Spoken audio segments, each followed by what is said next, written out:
Welcome to the August 12th, 2021 Planning Board meeting. We are in session, and I just want to remind everybody to be seated, spaced apart, which is great. And so, do we have a roll call, Madam Secretary? Yeah. Chairman LaFaro. Present. Vice Chair Finnerty is absent. Secretary is here. Board Member Zuccarelli. Present.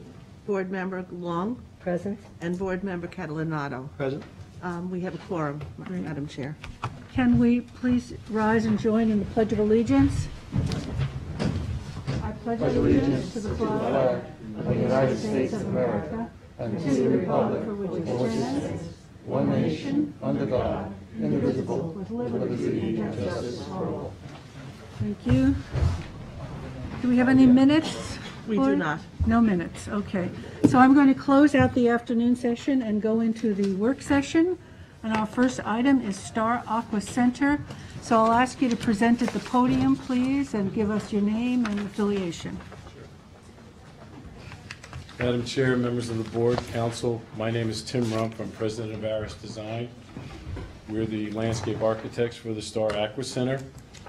We also have with us Josephine DiVincenzi, who's the chairman of the board for Star. We have Kim Folks is here. She's the executive director. And last but not the least is Tony Panza, who's the architect for the project from Rogers and Craig. I've handed out a smaller version of the presentation that's also on the screens. I'm a dinosaur, so No, we like that. We like paper. Tim. okay. So if we move to the first page after the cover page, it's our regional map. It's just a brief description of the where the site is in relationship to the other pools that are in the region, if you want to call it that.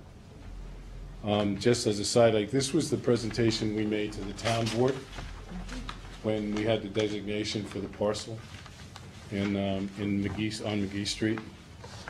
So the next page is our existing conditions page, which I'll tell you a little bit about the existing site. The site address is 344 McGee Street. It was a former site of an IGHL day school back in the early 2000s rather, okay? You'll see an area that's already disturbed. There was a building there of approximately 15,000 square feet. The total disturbance on the site was roughly about 2.5 acres. So it is a disturbed site. It was also part of, back 5 or 6 years ago, was also part of an application for a PDD known as Southampton Ventures Llc. Okay. And then subsequent to that, there was the parcel, which we're dealing with, is 6.3 acres. And you'll see that outlined in black on that existing conditions plan. It is presently zoned R20. And the town went ahead and purchased the parcel with CPF funds probably 3 or 4 years ago, I would say, something like that.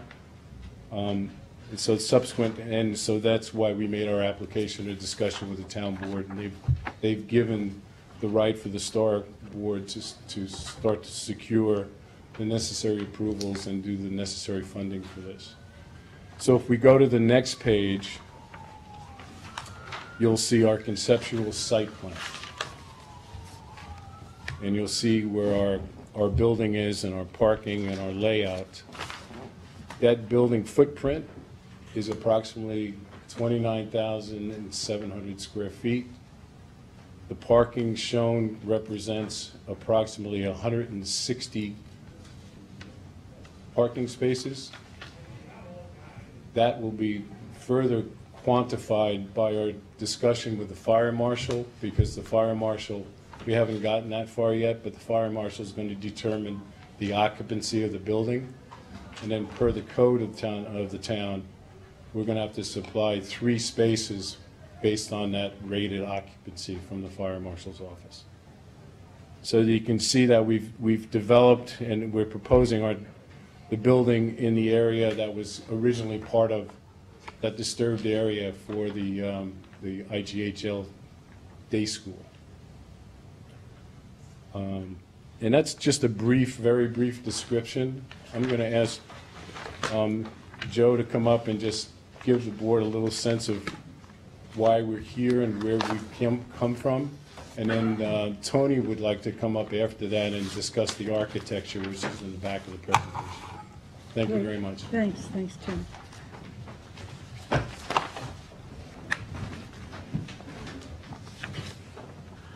Thanks, Tim, and thank you for your time today. As Tim said, I'm Joe DiVincenzi, the president of the STAR Board, a 501c3 nonprofit, whose mission is to enhance the wellness and water safety of our coastal community by providing an indoor pool and fitness facility, the STAR Aqua Center. We've had a very busy and exciting year. We're so pleased to share publicly that we've received the most important catalyst to the project in years. We now have a family who have given us an anchor donation of $5 million. And we are busy working to secure further donations through some major donor events this summer. Also last winter, the town board held a series of 4 public hearings on the project. And even during the midst of the pandemic, we had over 40 people come out, over 80 letters of support written. And the board unanimously gave us this parcel, dedicating it at 344 McGee Street. This parcel and this project represents an essential and transformational facility for this community, especially for families not fortunate to have their own backyard pool or access to swim lessons. During the hearings, we heard the emergency room doc who dealt with not only the drownings over the years, but also the children and people who have suffered long-term effects from problems with accidents in the water. They've all urged us to get this done. My involvement with the project, like Tim, started many years ago when I was appointed principal of the high school here. In my very first year, a child drowned. And shortly thereafter, a second child drowned when he was in a boat with his uncle, and the boat overturned, and he couldn't tread water until the uncle could get to him to get him to the overturned boat. I was asked then to be on this board, and I promised then that I would not stop working until this critically important facility's doors were open. So here I stand. This facility won't only save lives, it's going to make lives. We know of the children that have benefited from the wonderful facility in East Hampton, who are getting scholarships and opportunities just for developing their sense of confidence and joy of being in our coastal community surrounded by water. I hope that you could see this is not only for the children, it's for all of us, and everybody from young to old will benefit. This will bring approximately 40 full-time equivalent positions to the community. Most of them, 36 of them, will be lifeguards, young people getting their first real check. And it will also bring millions of dollars during constructions and following construction. Although I will say that the statistics show that the people that will use this facility live within 20 to 25 minutes of it. So we're not talking about something that's going to be a magnet for people to come from way up island to this. The Aqua Center will cost about $20 million to build. It'll include 2 pools, one for competitive swimming and one for the teaching of swimming and recreational warm water aerobics for older people and for handicapped people. We're committed to building this facility to the highest environmental standards, and it'll include solar, geothermal, if possible, cogeneration. We're looking at trying to get this to be a net zero building. And most importantly, we're also looking to make this financially sustainable. So we've been in touch with the experts from the YMCA, from groups like the Sports Facility Advisory, a national group that helps groups like ours develop these facilities. We're getting that information so we can build the most cost-effective, sustainable, and impactful aquatic facility for our coastal community. Much more information is on our website at staraquacenter.org. We look forward to working with you, and we welcome your input and questions. Thank you. Thank you.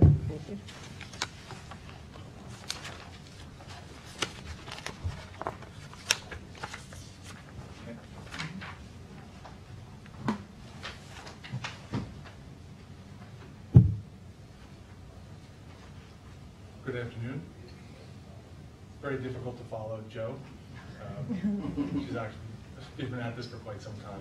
Just give us your name, Tony, and Sorry. affiliation. Tony Panza, AIA Rogers Mechanic Architects. I'm just going to be really brief to run through a couple more things about the building, and then you can get into asking any of the questions.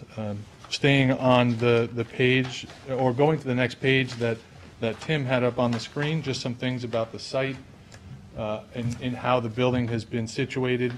There are residential parcels to the east and to the south. That's why the building has been pushed towards the north, facing towards the highway.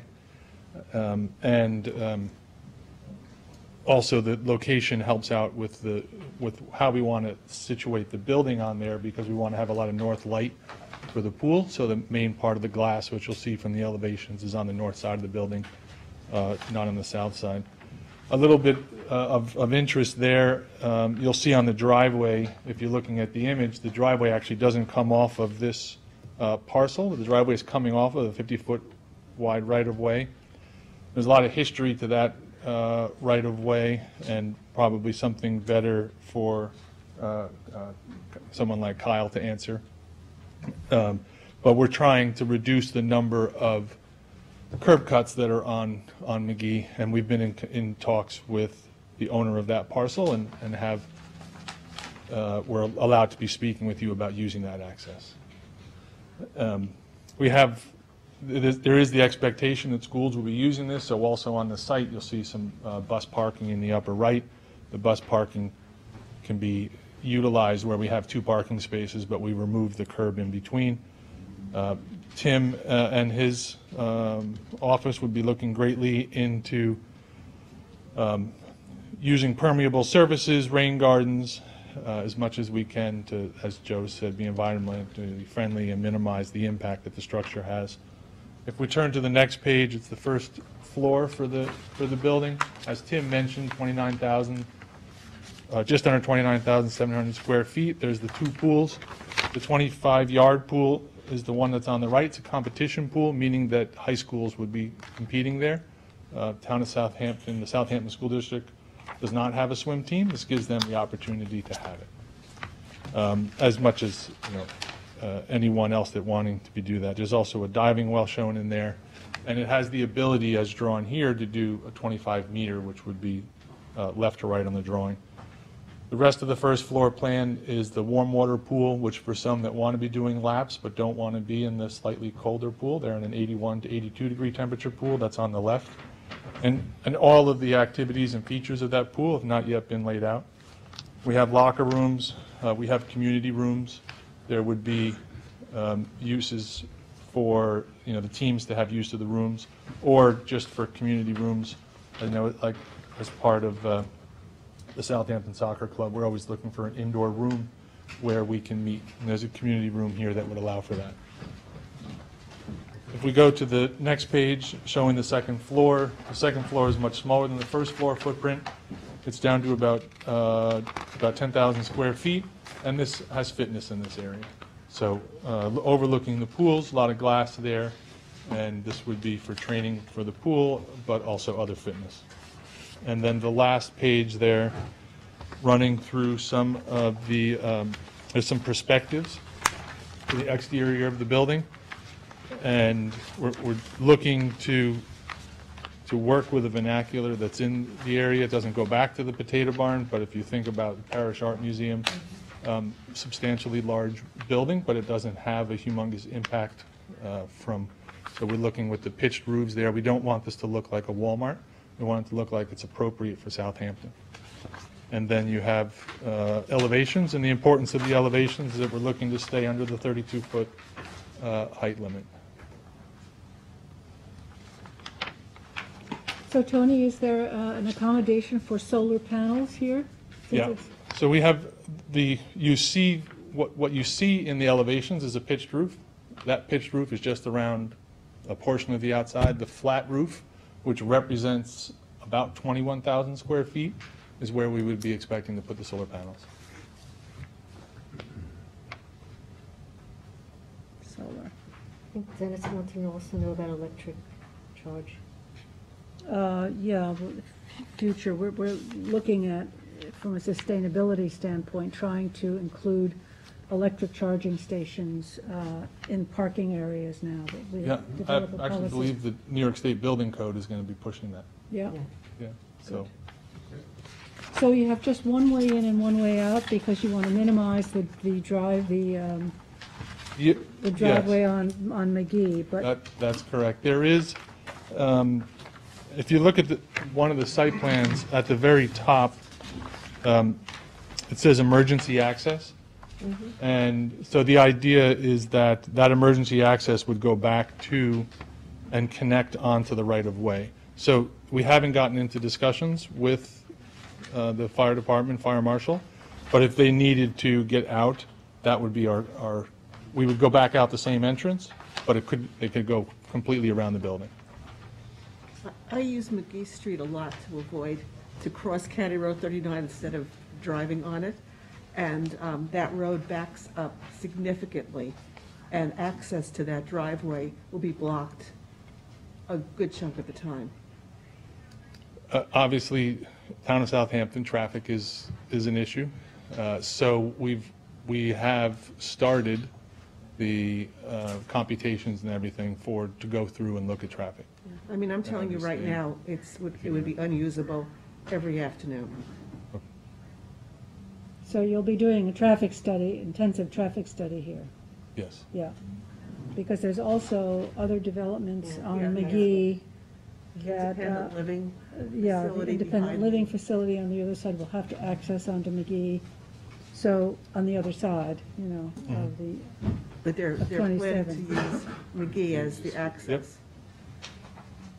Madam Chair, Yeah. having been involved with Southampton Ventures, we know we're, as part of the secret process, this will probably get POS-decked. Hopefully of limited scope because there already is a FEIS and a set of findings in the town files for Southampton Ventures. But we know traffic is an issue. If you go back and look and listen to the discussions we've had with the town board and the supervisor, there is some commitment from the town to do a traffic study at McGee Street. And there is, I know that there's been some money allocated. We don't know where that is at this point, but we're going to be working with, with Claire and Janice and the town board on that right now. But as Tony said, we've retained a traffic engineer. They've done their counts already for the summer. who is that? That's VHB. They were the original firm that did the FEIS for Southampton Ventures. Yeah, I would offer that data is probably outdated because we've got two major residential developments. Well, that's going to be all out there. updated. But we do have a document there that the town has reviewed. We're going to expand on that, but we know we have to do that, and that's part of this process, and we know that you're going to ask us to do that. Right. And geothermal was suggested, Mm-hmm. and that will be a closed system? We assume that it will be. Again, we're just starting the process, and all of these details will be worked out as we move into the process. Because this is a not-for-profit, we're trying to limit as much exposure in terms of cost at this point. So we're doing what we need to do to get into the planning process, and as we move forward, we're going to be answering all these questions. So just so I understand, the town owns the land Yes, and is leasing it to Star? yes. Okay. It's going to be very similar to SYS, because after Star, or I call it we build the building, it will become a town building. It will, okay. Yes. That's what we need to understand that Yes, process. it will be that, and it'll be the same kind of licensing agreement that will model after SYS. And so that the Star Aqua Center will be managing the building, perhaps with another, say, YMCA, which is managing the East Hampton East Hampton. pool at this point. Right. And that's an ongoing discussion that Joe and Kim are having at this point with their board, and they're doing lots of research. They've been all over the Northeast looking at YMCA's and discussing, that with the Long Island group and everything else. Yes, Joe? I get this right. Basically, the town will not invest any money in the facility. That will be cost through your Right. donations. Right. And then at a point, it becomes part of the town's facility. Yes. I like a lot more things to be done like that in the town. Yeah. Now, how long ago was the summer bench, the other project that you said? 2016. And just, I think it predates me. Could you just give, It was part of, I don't know, Is would that you like to part- speak to that, Mr. Collins, or shall I? But it was a PDD application to the town board for what was called Tuckahoe Center. okay, now, King Cole. okay, now it, Yeah, okay, now all right, it now we came know. back, Yeah. but now it came back. Because Right. if you're going to use it for the basis of anything, I just wanted to have a reference point. Yeah. What the reference point is. Now, Right. I have an excellent reference point. Okay. I am- Because And we can. Because the we can traffic was a provide- huge issue with Yeah. that. Right, of Huge. course. But we can provide, the STAR group has a marketing and a development analysis that have been done by that national firm that's been hired and working with STAR for the last 3 or 4 years, correct? We can provide that for the board if you'd like to see that. And Whatever- that's available, so we can get that to you. Whatever information you have to provide to us, to educate us, is helpful. Great. Because this is the first time we've seen it. Yeah. The very first time. And so it's good to hear it directly from the horse's mouth about what the details are. Right. And, Well, as Joe said, we look forward to moving forward in the planning process, and any ideas and thoughts that you have, we're very open to look at and discuss and study. okay, All right? great. Thanks, Tim. Thank you. Thank you. And I just want to do, at the time that they asked for the work session, they also submitted a pre-submission application. So they have submitted all the requirements to process that. So Well, I it's think- also on the agenda. We have not seen that on this board, the pre-submission application and the completion. So I think we're not ready to move that at this point. Just schedule it for the next meeting? Sure. Okay. As long as we get all of that information and that we have to deem it complete and then schedule a public hearing. So we it's the haven't- application and the plans that you've submitted, that is the minimal requirements to process an application. And the completion form. I mean, No, there's no completion form for a site pre-submission. All that's required pursuant to the application is the application, the owner's endorsements, which they provided, and the plans that you have in front of you. well, whatever information. We have the minimum requirement today, but obviously Yeah. we can schedule it the next meeting. Yeah, I think Scott, Tim mentioned that you have other things that you can give us so that we can continue to move it. We will read what you send. So if you've got other things besides the minimal, we'd be more than appreciative, so we Yeah. can proceed. It's much more helpful to us. Okay. I'll schedule it the next meeting. The only other thing, planning-wise, is when the town purchased the parcel, this right-of-way that you see, can you see that on the? Yeah. the aerial? This was part of the original parcel. When the town purchased it, they just purchased this the larger parcel. So the subdivision did not go through you or the health department, and so needs to be subdivided. And we've come across this before with some CPF parcels, but in this case, we have the two parties they'll be part of the application. Just so you know, it will be a subdivision and a site plan that you'll see in front of you. Okay. And Okay. is that parcel owned by the people that have, there's a commercial building south of the gas station? There, I think it's owned though not in the same exact ownership. I think it's owned with this parcel that fronts on County Road 39, if you can see that. I may be mistaken, but there is a separate entity. It's called Southampton Ventures Llc, and they're a party to this application. Oh, okay, so it was part of the original PDD that, and the Correct. town didn't buy all the land? Correct. Got it. And are we trying to buy it now? Is that, The town has purchased by deed, not by subdivision, the right main of way. parcel. The Yeah. main No, parcel, right. so who owns No, the, no, who owns who the owns right of the way, easement, the right right of of way? Southampton Ventures LLC. Southampton And Ventures. they are That's party what to this application. are we purchasing it from them, or are we just going to continue to do the easement? They would want to retain the rights to this parcel, except they are willing to give access. Right. Okay. So that would be something we could even establish through the subdivision. Subdivision parcel process, so process. we have to get that done, yeah. It's an expedited subdivision pursuant to 292-44. That would be appropriate, Part because of- it is for open space purposes. Okay. Part of what I understand is that the planning board did see and approve a pre-application application for that subdivision. But it's older, it's 3 or 4 years old at this point, probably. You remember the name? I do not, it would probably Southampton Ventures LLC and the town of Southampton. Okay. So So- it just wasn't finalized? I think it was, and as well, so I think the big thing is the health department application, because we can't make a health department application for this facility No, until they recognize that parcel. Yeah. yeah, exactly, And so, so I would hope that we could do this simultaneously and get it, and move it forward. yeah, well, I if think all the so. ducks are in a row and all the documents are there, Okay. then it can be filed. And we But- have a relationship with that person at Southampton Ventures. That's So we great. can, whatever we need to do, we can get things moved. Okay, I guess you can get it to Claire, okay. Yeah, we can process that. I just wanted to know that's another planning aspect of Uh-huh. this. Okay. Okay, Great. thank you. Thank Thanks you. very much for coming in for Yeah, the thank you. presentation. Thank you.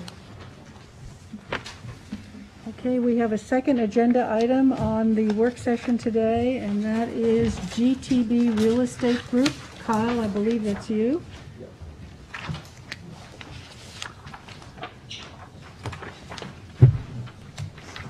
So just as an introduction, you have received a site plan application for GTB. It had a pre-submission conference report that was adopted last year, and it's valid.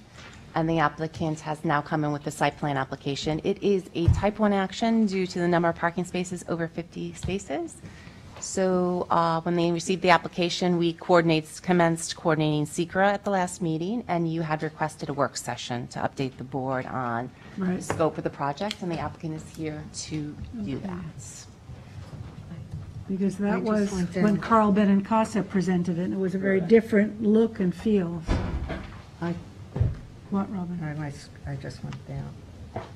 All right, I'll work off the top.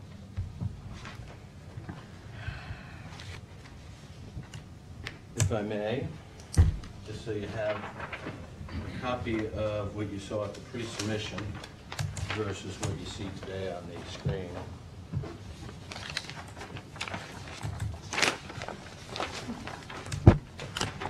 Thank you.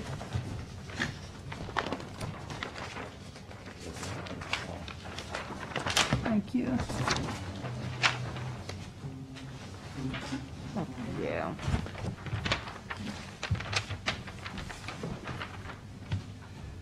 Sorry for the record, Kyle Collins, KPC Planning Services, 16 Library Avenue, West Hampton Beach.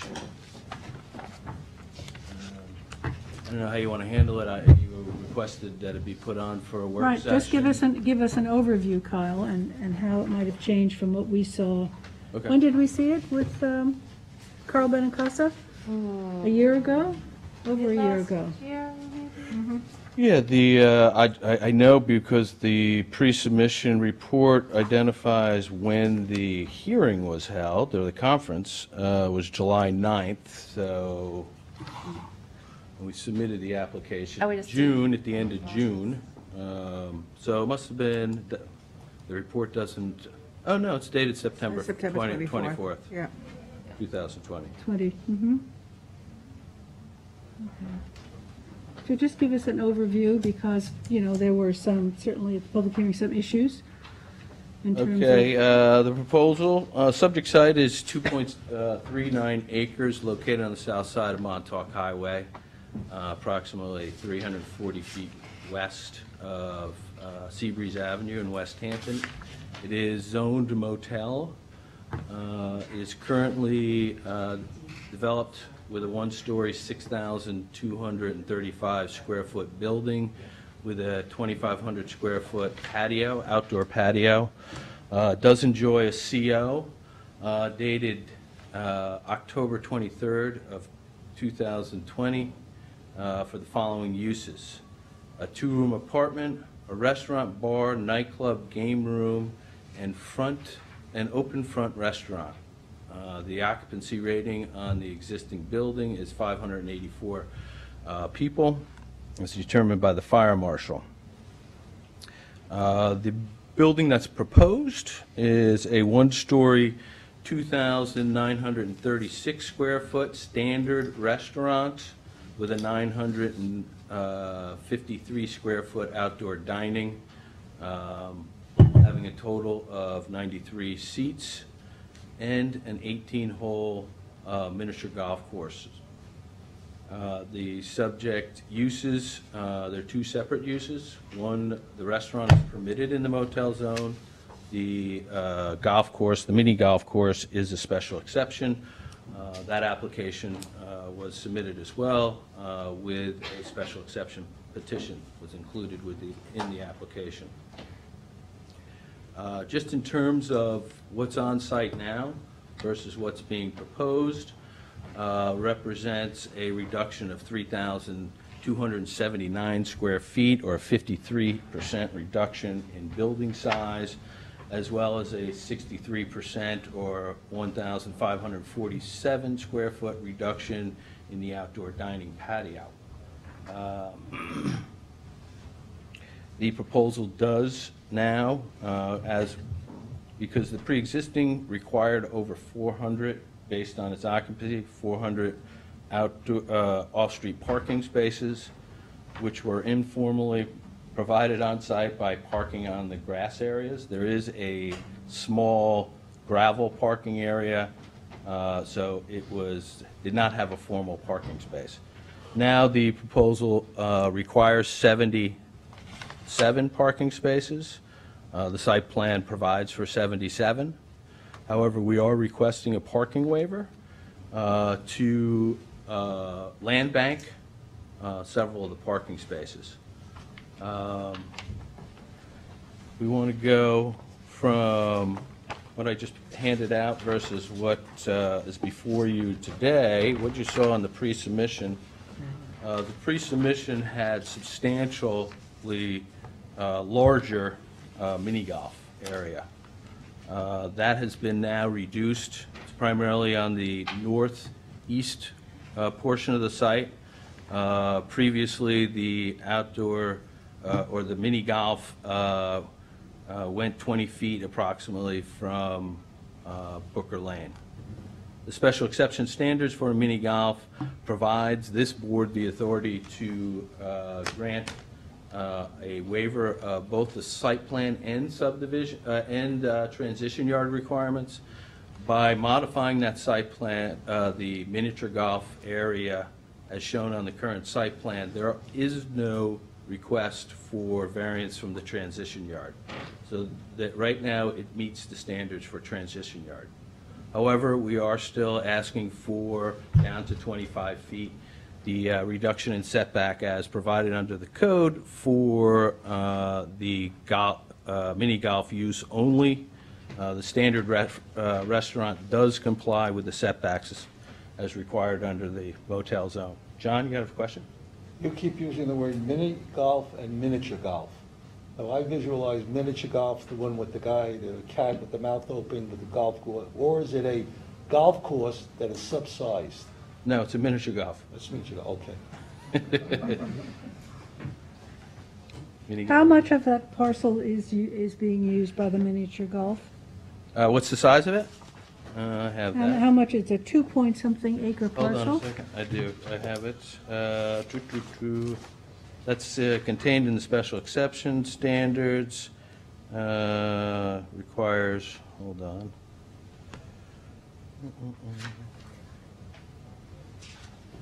Oh, it's in the specific standards.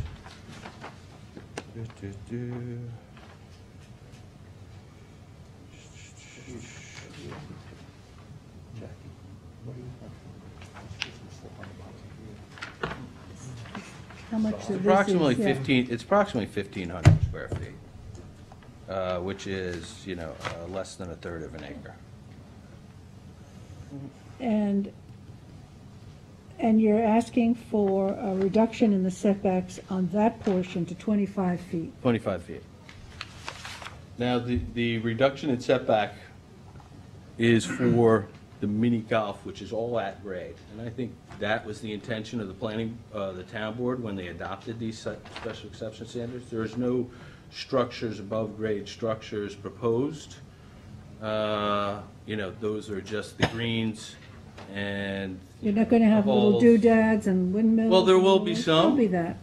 But it is minimal at this point. There is some change of grade just to make it a little interesting. But any of those structures that'll be proposed will meet the required setbacks for structures. Can you provide us with a visual of the miniature golf? I believe Mini one was golf? included with the application. I just don't have, you can see the layout here on the site plan? No, I know that. Yeah, I mean, a visual of it with whatever you're going to include in there, because I know these mini golf courses are not just the holes. They are little hills, they are bridges, they are windmills, they are a variety of things. Yeah, and that level of detail was presented in the site plan application. I guess It it's, is part of your packet? Yeah. Do you have I it don't remember electronically? seeing it, but I don't remember Back in seeing it Southampton? either. Okay. okay, as long as it's been submitted, we don't remember seeing it. I'm going to have them submit it to us electronically and then forward it to you. Okay, good.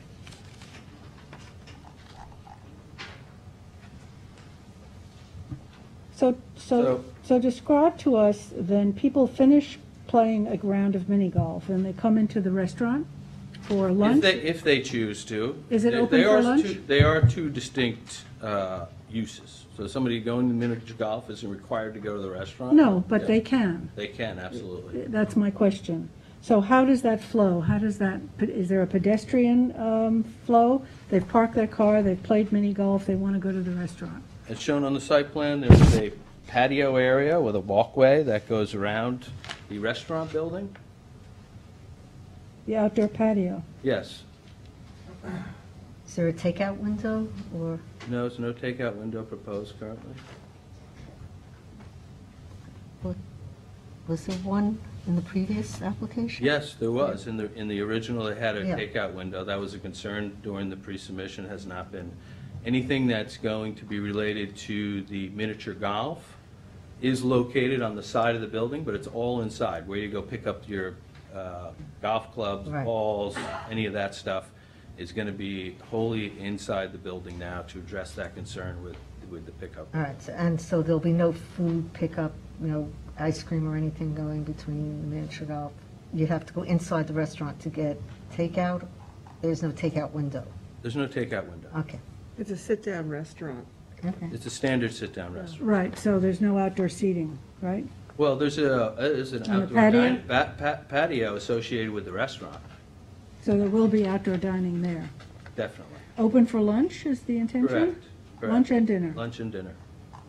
And then the application clearly states a bar, so there will be, It's a bar, standard restaurant in the town of Southampton, accommodates up to 25 square feet of the dining area can be utilized as a bar. The design of this restaurant meets that definition. okay, no nightclub. No nightclub. Nightclub was in that description. Kyle, the Excuse mini me, golf. before you go on, you said nightclub's in the description? There is no nightclub. Well, it was in the description. What's We that? took it out, right? Nightclub. Yeah, it was a clarification. The wording was, but you had adjusted that, remember? Yeah, there's talked about definitely that? no nightclub here. That's the benefit of this application, is to remove the potential for a nightclub to reopen here. Right now, there is an existing CO. They would probably have to do some interior renovations, but it could open tomorrow if the renovations were completed, and it could still be a nightclub. Right, we get that. Yep. The miniature golf would be operational at night? There is a proposal for night. The lighting has been designed to comply with the standards under the town code. But I see the screening along the east and the south. There'll be no screening along the Montauk Highway perimeter there? Oh, there's definitely, well, there's a 4-foot-high berm proposed that also has landscaping on top of it. You know, it's, the design of that is, the concept of the whole thing is to have a beachy feel. So as indicated on the landscape plan, it's going to have, you know, beach plum, beach grass, similar characteristics of something that you'd find in a beach dune environment. So yes, there will be buffer along Montauk Highway. The berm is irregular shaped, just to be consistent with a natural dune feel, but it will be, you know, vegetated as well. I think we had It's about some, 4 feet high. we had some discussion on that in the very first work session, where we thought that perhaps non-beach grass, which in the wintertime is just completely gone, probably, if there could be other plantings. So has there been any But consideration? beach grass doesn't go away in the wintertime. Beach What? grass is around, you know, you go to the dune, the beach grass is still there, so it's not you know. Because this will be functioning, the restaurant will be functioning in the winter. Correct. The golf course, the mini golf, probably not, But right? beach grass is not an annual. It does stay for the, just like lawn stays. I think the question was something more that would buffer to Montauk Highway more, which is what, We could look at looking at putting additional, I mean, you find in that dune area pitch pines, so we could put some pitch pines in there as well. That would be consistent, that may provide some additional screening Right. that the board's looking. right, the community concern was light pollution, particularly if they got people going to be playing at night, light pollution, light trespass. Well, like I said, the plan has been adopted to the town's lighting code, which was recently revised to address those issues. The light foot candle data at the property lines are zero. Zero. So there is no trespass. Okay. And the height of the lights and the intensity, as well as the color associated with that, all meets the standards under the code. Okay, good. So this differs from the original application in a couple of ways. The whole mini golf is a smaller footprint. Substantially smaller. There's no takeout window. Same number of cars. Yes, and we also, originally there was a smaller parking area, and that was one of the board's concern at the pre-submission. By reducing the mini golf, we were able to increase the number of spaces from 56 to 77. 77. We did submit the traffic study that the board requested with our formal application. And in the parking waiver reviews, you know, we're also doing the land banking, which also benefits the site plan to try to soften, you know, the site instead of having all that parking. Now, the traffic study does justify the land banking. In the parking waiver, it talks about an analysis of the actual parking demand versus what the code requires. The code requires 77 spaces. In the VHB study that analyzed the two uses on site, actually the proposed use demands only 68 spaces, which is 9 less than what's actually demanded. So you went up to Land Bank 9. Well, let me go on a little further. So it says 68. Now, there is the concept that these, and it's presented in the study, that 25% of the trips are going to be both the mini golf and the restaurant use. So you're only using one parking space going to both those use. So you get a 25% credit. So if you could provide that 25% credit, it really only demands 51. We are not asking for 51. We are actually anticipating doing 60 parking spaces, which is more than the two-thirds That is the minimum that this board can waive. It has to be provided on site. We are asking to land bank 17 spaces. And the land banking, if so needed, obviously we file the appropriate legal documents that area is shown and will be constructed if it needs to be constructed sometime in the future. Can you tell me something about the apartment? The apartment? Yeah. There's no apartment They're in not it. That was proposing in the, it. that was in the existing. There's a two-room apartment on the CO of the existing. Oh, Did Do I say it in my demolish that? description? yeah. I'm sorry. Would you copy the description of the existing use? You gave me this description. Guys, I can only read what I'm handed. No, there's There's no, no apartment. I says with an take that up. It says Sorry it about on your, yeah, It's in the it's on my, it's on the map, I'm sorry, I'm reading from the map. there is an apartment on site now. Okay, it's, had- Is that the pre-submission one? well, That's- this is what you just handed me. I know, and that is the pre-submission. That's what you saw at the pre-submission. I Right. gave it to you to make the distinction between what's being proposed and Okay, what. so the apartment is so gone. this is the real plan in front of us, right? Up Okay. above? And, Okay. So the one up on the screen is The real is the plan. real one. Correct. okay. Shame I was straining to read. The 6-foot fence along Booker Lane, is that permitted? I do believe it meets the accessory setbacks. If the board doesn't want it, we don't necessarily have it. The 330-83 talks about at the transition yard, the board can require a 6-foot fence in addition to the landscaping. So the We 109 included. permits it, you think? 109 Well, permits? under fencing? Yeah. I'm just looking at the transition yards, and this board can require a 6-foot fence. If the board finds that the 6-foot fence is not necessary in order to provide additional screening and buffering from the residential to the south, we would be happy to remove the 6-foot fence. I think it's allowed in a non-residence district, we can confirm, but that would be up to the board. Yeah. Okay. Okay. Any other questions from anybody? Thank you, Kyle. So we'll get you the more detail with reference to the layout and look of the mini. Of the mini golf, what it's going to look like. Okay. Thank you very much. Thank you. Thank you. So we'll close the work session and go into the afternoon session. Who's, And I meant to email you because you asked. But Yeah. the order will be me, and then Nat, and then Jackie and Claire. okay, so you're up, Anthony. Patty, Anthony's up next, yeah. Patty, can you tell them that my computer, It died. well, it's saying things to me I don't want to repeat. Oh, that's not good.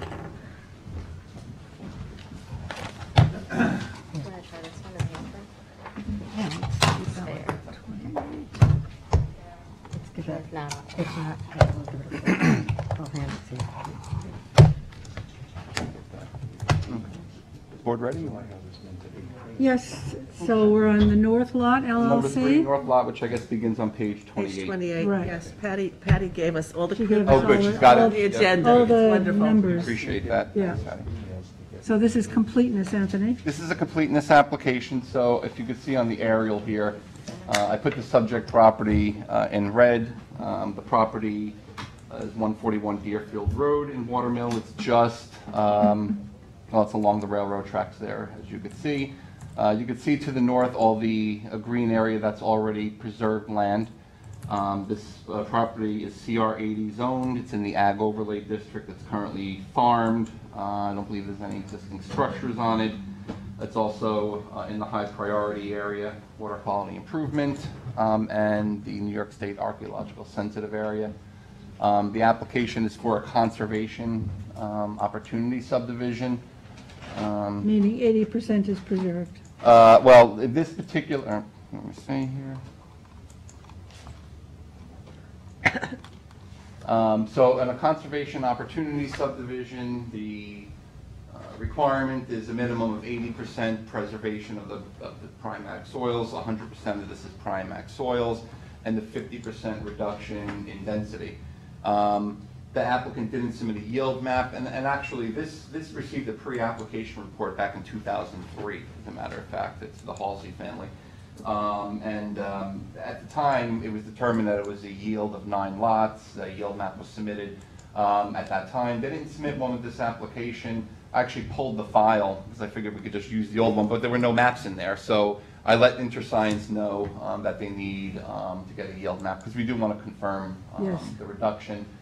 So at this point, I was just going to recommend that we deem it incomplete, and then they are aware of it, and they'll get us the new maps Great. for this yield as soon as they can. Thank you. So motion to deem this incomplete? Motion. By Robin, second by Gloria, and all in favor? Aye. Opposed, abstentions, 5 in favor, 1 absent.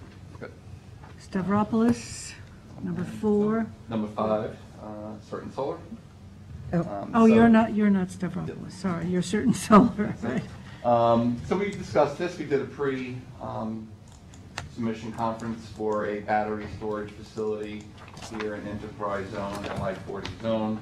If you may recall, the last discussion we had was the submission of the operation and maintenance manual. Yeah. And the proprietary information, the trade secret information that is protected. We had a meeting with the applicant's representatives, the attorneys, myself, Kathleen, Janice, and Michelangelo. And the applicant was advised what they would need to submit. They went ahead and they submitted the information. I have reviewed it. Kathleen has reviewed it. Janice and Mike have reviewed it as well. So they submitted the operation and maintenance information to our satisfaction.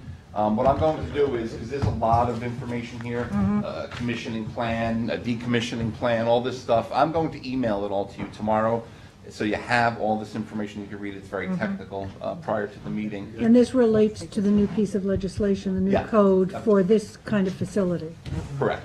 which is, So at this point, I think now we're ready to deem this complete, and we could schedule the hearing for September 9th. Yeah, just for clarification, Anthony, they did submit the information because they got an okay from the vendor that was providing it. So we didn't have to modify what we asked for. No, they submitted something to, right, that's right, that Okay, satisfies all right, that submission requirement. because my notes I wasn't sure whether it was complete, so. They were able to submit something without violating. Yes, Just to that point, and just so the applicant is aware, but one of the things that Michelangelo had mentioned and Janice had mentioned to me as well is in the operation and maintenance, where it talks about the maintenance in case something goes wrong. Michelangelo raised the issue about do we want time frames associated with that. And I spoke to Janice, and she said that's a reasonable thing. It's not a completeness issue, though. So if we want time frames associated with, we could impose Impose it conditions later. in the site plan. So right, just see where. So September 9th for a hearing. And I think okay. we're good. So we're going to have a motion to deem this complete. Motion. And by Gloria, and set a hearing for September 9th, and second by Second. Robin. All in favor? Aye. Opposed, abstentions, 5 in favor, and 1 absent. Then I have number 6, which is JAB Properties. It's shown as a completeness, but the applicant has requested an extension of the action deadline until August 26th, because they got to get us some additional information. This is the Lexus dealership, I believe, which is next to the Capri Hotel on 39. You might recall there was, it's really hard to see up there, but this board did a pre-submission conference for some additional square footage, enclosing some open areas for additional square Yeah. footage for the business. They went to the zoning board and were successful getting the variances. So we have, they just got to get some more information, but they asked for an extension of the action deadline to August 26th. To August 26th, okay. So motion for an extension? Motion. Motion by Robin, second by Gloria. All in favor? Aye. Opposed, abstentions, 5 in favor, 1 absent. So to the 26th, to 8/26, okay. Sunset, Anthony? Sunset Equity, so this is a property on Sunset Avenue in East Quogue. It's in the R80 zoning district. They're proposing, it's got an existing residence on there, as you can see. I'll try to zoom in some more here. Back in 2018, we looked at a two-lot subdivision. Let me see if I can, actually, this one will be a better map. We did a pre-application for this, and it requires variances from the zoning board and health department approval. Variances because there's not sufficient upland area when you take out the area of the wetlands. One of the things that we asked for was this building envelope analysis, really to make sure they can meet the wetland setbacks and we can get building envelopes, because most of the lots in this area are of that size. They're asking for an extension of that pre-app report and a waiver of the policy because it's been a few years now. Now, I spoke to the applicant. They're almost done with the health department. They have to go to the zoning board. And the pandemic, over the course of a year, has created issues for some people. So in this case, I don't really have any issues because the issues are going to be the same: the wetland setbacks and the septic system design, and the appropriate wetlands buffers and preservation areas. So all those issues were raised in the pre-app report. So I was just going to recommend that we do the extension, we do the waiver of the policy. It would have brought it to November, actually, of 2021, but we give them the credit for the time period that we would close down. So I believe it would bring it then to January 5th, 2022. So we'll deal with the issues later, but because they've asked for an extension. Yeah, and like I said, we laid out all the issues, and So that's done. so they remain the same. Okay, so can I have a motion to extend this to January 5th and to waive the pre-application policy? Motion by Craig, second by Zuccarelli. All in favor? Opposed, abstentions, 5 in favor, 1 absent. Number 14 is actually going to be off the agenda, Molnar's Landing. Molar Landing. Allenson Lane and Hampton Bays. It'll probably go on next time, actually. Off the agenda. There was, And then just, Anthony, if I could, make sure you check that paperwork, because there was a whole lot of Thayer hardware in the middle of the paperwork you sent us. oh, really? Yes. Okay, well, that's interesting. We'll fix that then. I could throw the board off sometime. Well, but see, I read it. That's what you were Well, that was checking. the test, you see. Got readers. So that's off, and then just the acknowledgement of the Seatuck Cove Estates, number 29. Okay, Gloria, have you signed anything or not yet? She signed those, she's just waiting Oh. for Jackie on that. Yeah, I Okay, have so Anthony's stuff all. we're acknowledging number 29, Seatuck Cove Estates. So you're done, Anthony? That's all I have for you today. Okay, Matthew, you're up.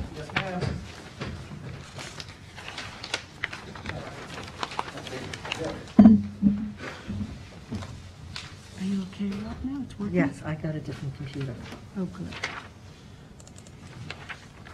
We start with Okay, Matthew, you start with number 4, Stavropoulos, Yep, Stavropoulos, let me just pull which that is up for you. page 32.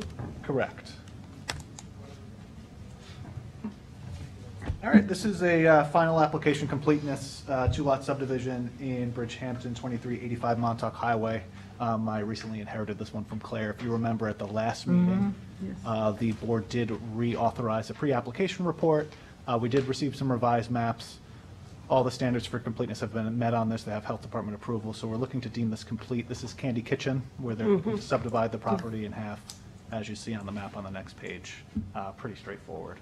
And I'm not sure what we're at in terms of hearings on September, September 9. this will be the 4th, so if the bed, September 9. number 9. Okay.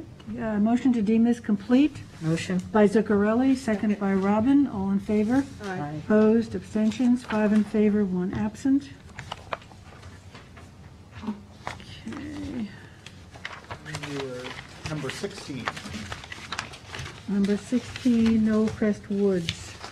Number 82 in the computer. Give us a sec. Take your time. 82. Okay. This is a request for covenant amendments to the covenants and restrictions associated with the subdivision Millcrest Woods, mainly to allow clearing of 60%, where 35% was granted as part of the subdivision. 60% would bring them in line with what's permitted by code, and then also to eliminate the common driveway requirement for this parcel. If you can see on the map, I know it's a little dark. There's 4 parcels here, 2 flag lots in the back, and these two road fronting lots. They were required at the time of the subdivision to have a common driveway. When the lots were built out in the early 90s, none of them, I think, as far as I know, there's a common driveway for the back two, but each of these road fronting lots has their own driveway. It's existed like that. There's been COs issued, CCs issued. It was just something that was missed, unfortunately. It's not a well-traveled road. If you're not familiar with the area, this is behind Sag Road in the Mount Misery area of Sag Harbor. So it's not very busy. I don't see, this is especially hardship to, make them go back and do a common driveway. So the front houses are accessing direct driveways? Direct, and then there's a common driveway here, so they're requesting. Common driveway to the flag in the back? Yeah, so this is to request for this lot to be sort of absolved of that common driveway and to allow 60% clearing. I do have Brian Locasio here. He's the applicant's representative. I think it's pretty straightforward. Yeah, I don't know if you had any questions for him. Any questions? Yep, it's just a majority plus one. No public hearing was required for this. We have a majority plus one. We do. We do, yeah. Okay, so can I have a motion to amend this covenant by Motion. Zuccarelli, second by Robin? All in favor? Aye. Opposed, abstentions, 5 in favor, 1 absent. Okay.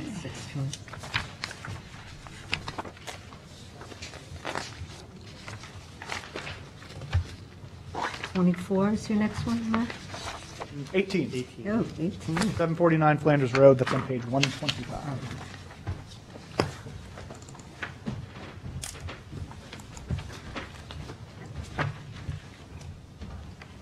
Okay. This is a draft decision. Correct. Just as a, to summarize on this one, this is a request to build a single-family home within the office district. That's a special exception by town code.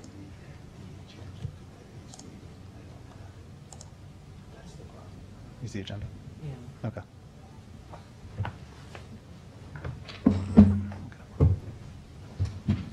It's a special exception. We last had this on in December to deem incomplete because there was concern that this might not be a single and separate Yeah. Oh, yes. lot. yeah. If you remember, in Right. December of 2020, this was deemed incomplete. The applicant has gone to the zoning board.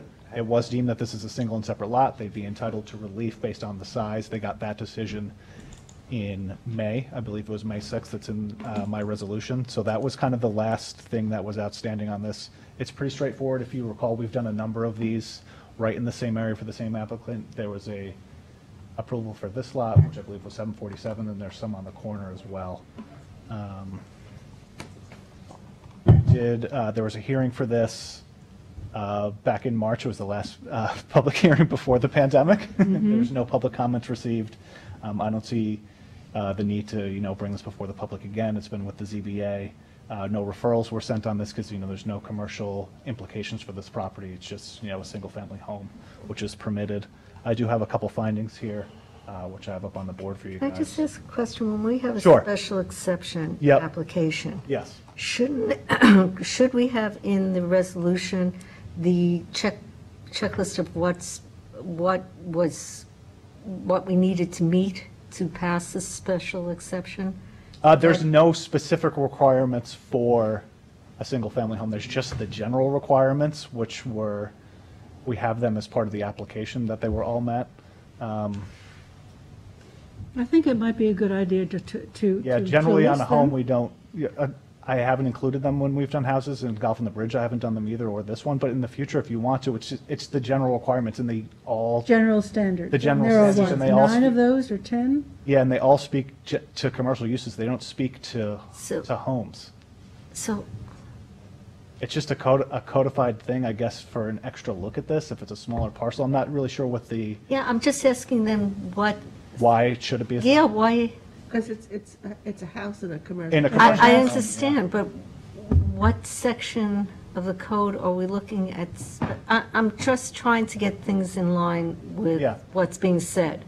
So it says it's a single-family residence permitted as a special exception. Is there in an OD zoning district, is there exceptions? Or, I mean, There's no is there specific, standards? there's no specific standards for a house.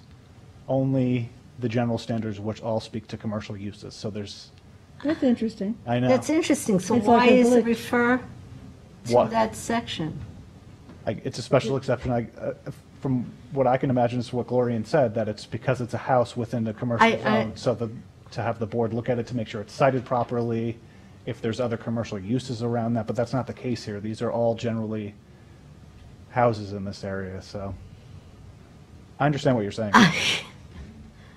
For a process person. Process, yeah, A why? process person. We're looking at it becomes- as, we're looking at it as a special exception, but it's none of the not. standards apply. So But Yeah. what does the ZBA look at? Did they go through the special, the no, the standards? the general standards? ZBA looked at in terms of this was single and separate or not, which they found that it was, and that they're entitled to relief just based on it being an undersized lot. But the general standards, So it doesn't really even apply. is That's why you're I'm saying. asking. yeah, it's a code requirement that it's reviewed Mm-hmm. by the planning board by special exception. Because it's in a residence commercial, in a zone. commercial zone. Whether or not that makes sense, that's not really my call.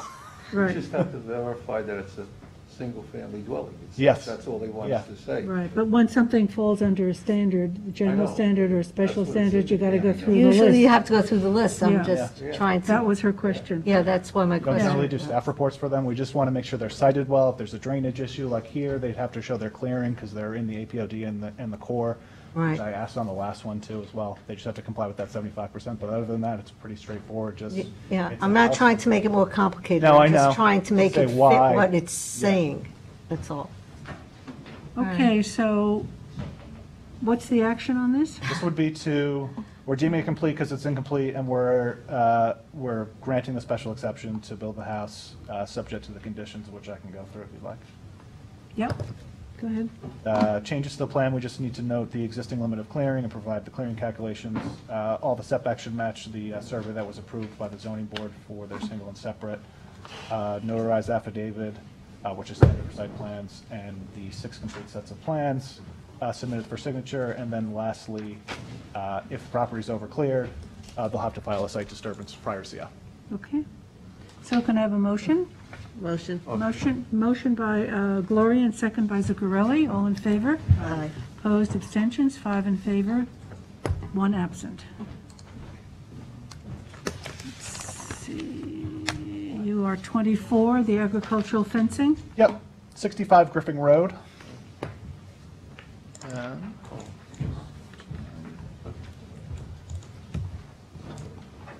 This is an application for ag fencing. It's a 46-acre property, 65 Griffin Road in East Quogue. It's in the CR 200 zoning district, APOD, the ag overlay, agricultural district 5, and in the compatible growth area.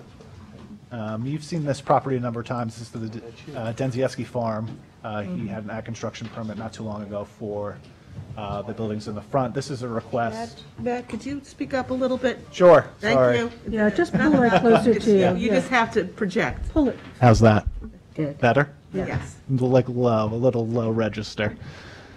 But if you can see, this plan shows where the fence is going to be located, 1 foot off the property line, with a gate in the northwest, comes down this side. And so this side, the applicant's not proposing any fencing around the front at this time. He doesn't feel that he needs it. He's going to do, I believe, some just a wire fence. Just a wire fence? Yep. He says he only wants 3 sides. I asked him if he Well, wants they'll to go. come right in. Yeah, go for Be a 4. welcome sign on that Welcome, side. yeah. But he did provide, basic elevations to what the fence is going to look like. And all of our requirements are in Yeah, there. we have, what they need. This did go to Ag Advisory. It's been with them for 30 days. We haven't received any comments. Dave Wilcox does work with that board. He doesn't see an issue with this. It's an active farm piece. an We active know it's a farm. farm piece. It meets all the standards. So I think it's kind of a no-brainer. Okay, so motion to approve the Griffin Road defense by Craig, second by Gloria, all in favor? Aye. Opposed, abstentions, 5 in favor, 1 absent. So you're done, right? One more, Sit, Raswell. number 26. Oh, Almost done. oh yes, sorry. It's okay.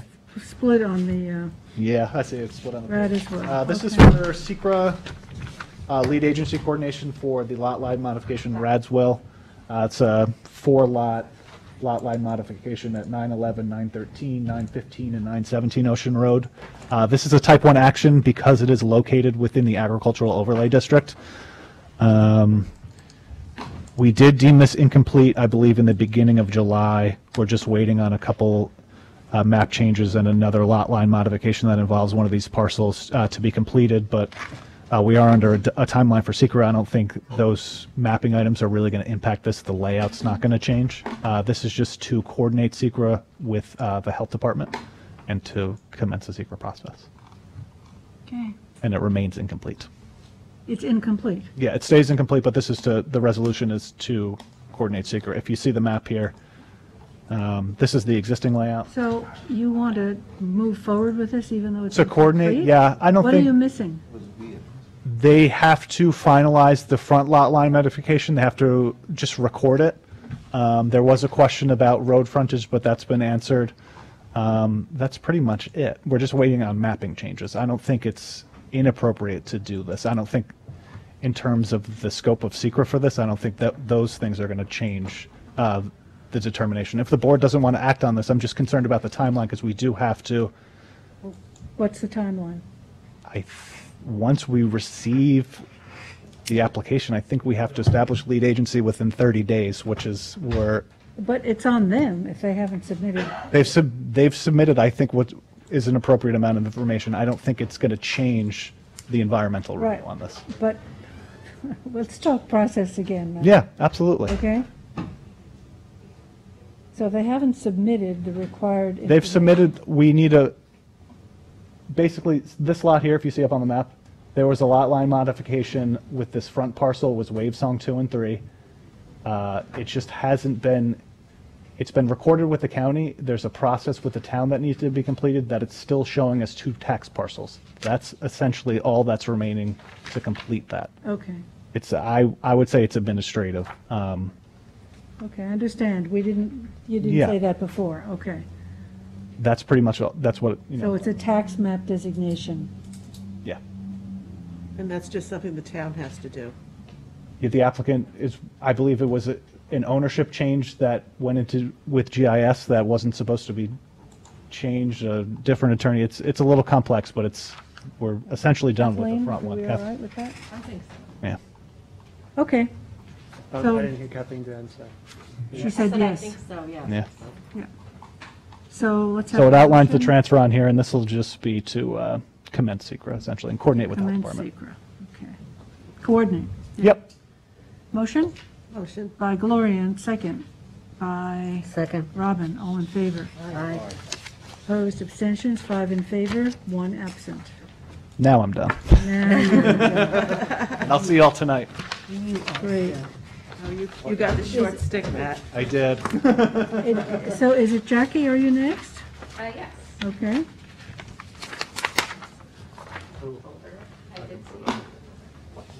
So number 9 is Jackie's first, which is page 56. Page 56, Jackie? Yeah, Thank you. Scuttle Bridge. 45? No, the next one, it's 56, yeah. Are you operating okay now? Yeah, Good. it was strictly accident I got it by.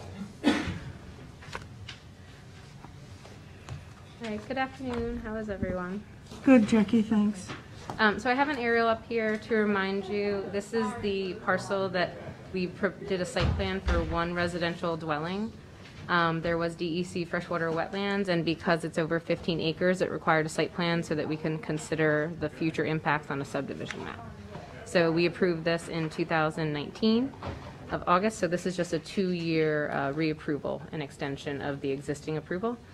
This is the map right here, but you can see that they pushed everything over to the east. This is the wetlands and then also the majority of the primag soil. So we basically pushed everything to one side to allow for, and we reviewed those subdivision plans along with this. So this is to now August 22nd, 2023? Correct, yep. Mhm. So, okay, can I have a motion? Motion. Motion by Craig, second by Second. Robin, all in favor. Opposed, extensions, 5 in favor, 1 absent. 12? Yep. Jackie? Yeah. So 12. M4 Lumber Holdings, it's number 62 in the computer. Yep. So the aerial is up here.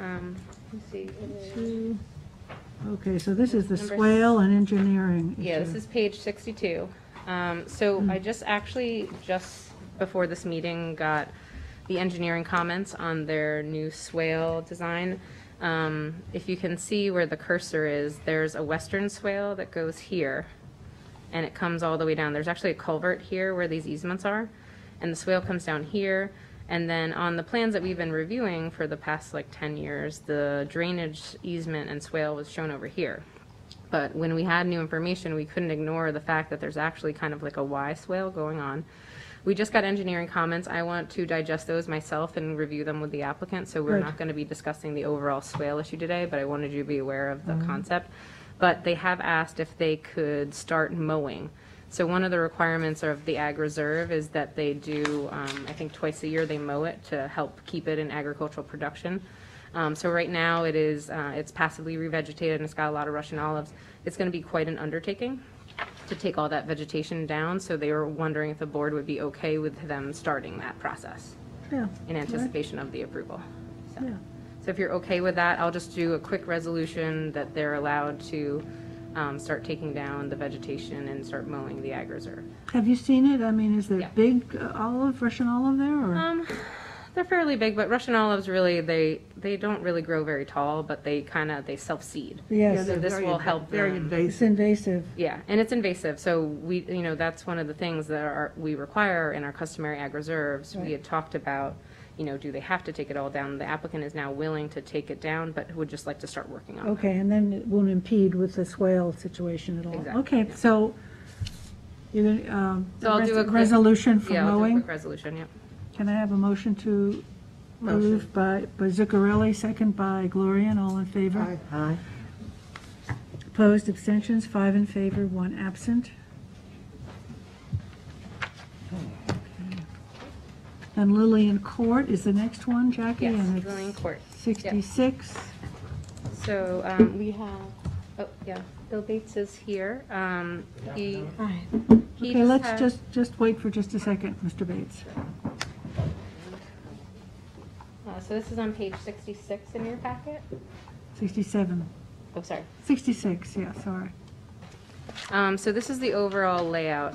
What the Trails Advisory Board had recommended was utilizing this open space to the north and asked for a 40-foot trail easement along the western side to get down to Lillian Lane to give residents north of Montauk Highway a passive trail route to the south and hopefully to get to the water to the south, which is Shinnecock Bay. Mr. Bates is here as his clients are opposed to the trail easement recommendation. Moving on. So has the Trail Advisory Board seen this? They did. They recommended the trail easement, and so we adopted a pre-application report in support of the trail easement recommendation. Bill Bates is here, and I'll let him speak because his client is opposed, and he'd like to amend the pre-application report to remove that recommendation. So I just want to ask, if it's not approved, if we delete it, where does the trail end? Well, then it would just basically, it would be road walking from Montauk Highway. to the Road south. walking? Yeah. Okay. Listen, yes, Mr. Bates, please. Good afternoon. Yes. I hope when you consider this recommendation that you consider what the applicants are doing here. All they're doing is providing access from a large parcel, which has significant frontage on Montauk Highway, to a residential area, Lillian Lane. The frontage on Lillian Lane will be 25 feet. A driveway. The Okay. result of the. This is all we're doing. All we're doing here is the two neighbors are granting the owner of a third parcel access to Lillian Lane over a 25-foot parcel which the large parcel will own and a 25-foot easement. It would seem to me that that benefits not only the individual landowners, but the town and the community as well, because you're you're allowing a parcel which has its only frontage on Montauk Highway, not a great idea, allowing that parcel access to a residential street. Now, what I tried to think is the public benefit compared to the cost to the individual property owners. I would say the public benefit is relatively small. You've got Montauk Highway on the north, and you have Lillian Lane on the south, 25 feet frontage on Lillian Lane. There is a road which is about 350 feet to the west, which provides a similar ability to go from Montauk Highway down towards the bay. 350 feet. So, and what benefit are you going to be giving these people? Someone who wants to walk over this easement it's about 400 feet from Montauk Highway to a residential subdivision. Now, that's not my idea of where a trail should be. This is not in the woods. On the other hand, think of the costs to the individual owners. A 40-foot wide easement would take roughly 10% of their property and dedicate it to public use. That's a lot. Number two, it would essentially force them to figure out a subdivision, because the trail would force this, what configuration? How are you going to divide up this rectangular parcel if you've got a trail running across it? So it essentially forces them to subdivide now, which they don't plan to do. Okay, so But most important, where is this trails easement going to come out on the south end? There's a 25-foot driveway. Are you going to run it over to the west and run it through Miss Nigro's backyard? Are you going to run it over to the east? Are you going to run it through Louis Calobrius's backyard? Or are you going to run it down the middle over what will be a driveway to this large parcel? So you're going to have people walking a trail, walking up the driveway, walking into this person's yard.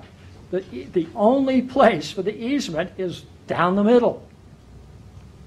Okay. Okay, so I think... That's my point. I think we hear it. Is negligible, and the cost is... I think we understand it. So Okay. you're requesting that we adopt the pre-app report to eliminate the trail Yeah, easement. and that would Yes, be, you would be amending the pre-application report to remove recommendation. Right. So any comments on that? Yeah, Jackie, would you just again show me where the recommended easement was? Yeah, it was to be Just along, blow up, can you blow up that? can you see that one? Yeah. Okay, so it would be along the western side and then hooking down to Yeah. get to the road so that there would be less road walking. My only idea, which would be a middle ground, which we kind of discussed in the staff meeting, was to do a conditional trail easement, which it would only take place if it was subdivided. But it's up to the planning board. I think it's a very awkward trail And it's my privacy. that hooks in. Please, you have to come to the podium. If you And need just so the planning board understands the Trails Advisory Board objective, they were just looking to, in Shinnecock Hills especially, they're looking to eliminate Right. road walking. So they were just looking at this as a nice area to be able to bring a trail down and get to the bay, to Shinnecock Bay.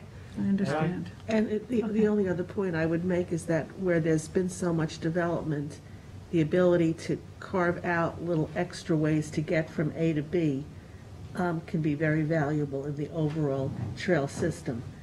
I see that in my neighborhood where development gave us narrow trails to get us from A to B and we don't necessarily have a B here. Yeah, there's not a big Yes. nexus, right? Well, if they do come in to subdivide, the board can consider a trail at that time. Yeah, Reconsider if this ever comes in for further exactly. subdivision. So can I have a motion to amend the pre-app report by Take it Zuccar- out. Take it out. Take it out? By Zuccarelli, Second. second by Robin, all in favor. Aye. Opposed, abstentions, 5 in favor, 1 absent. It's amended. It's amended. Thank you, board members. Okay, Jackie, you are number 17, Alexander Vreeland. Yes. Number 110 on the, I just want to make sure you're.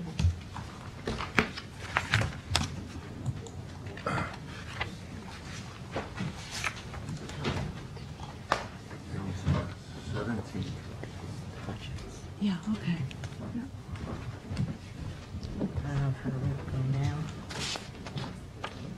Go now, go.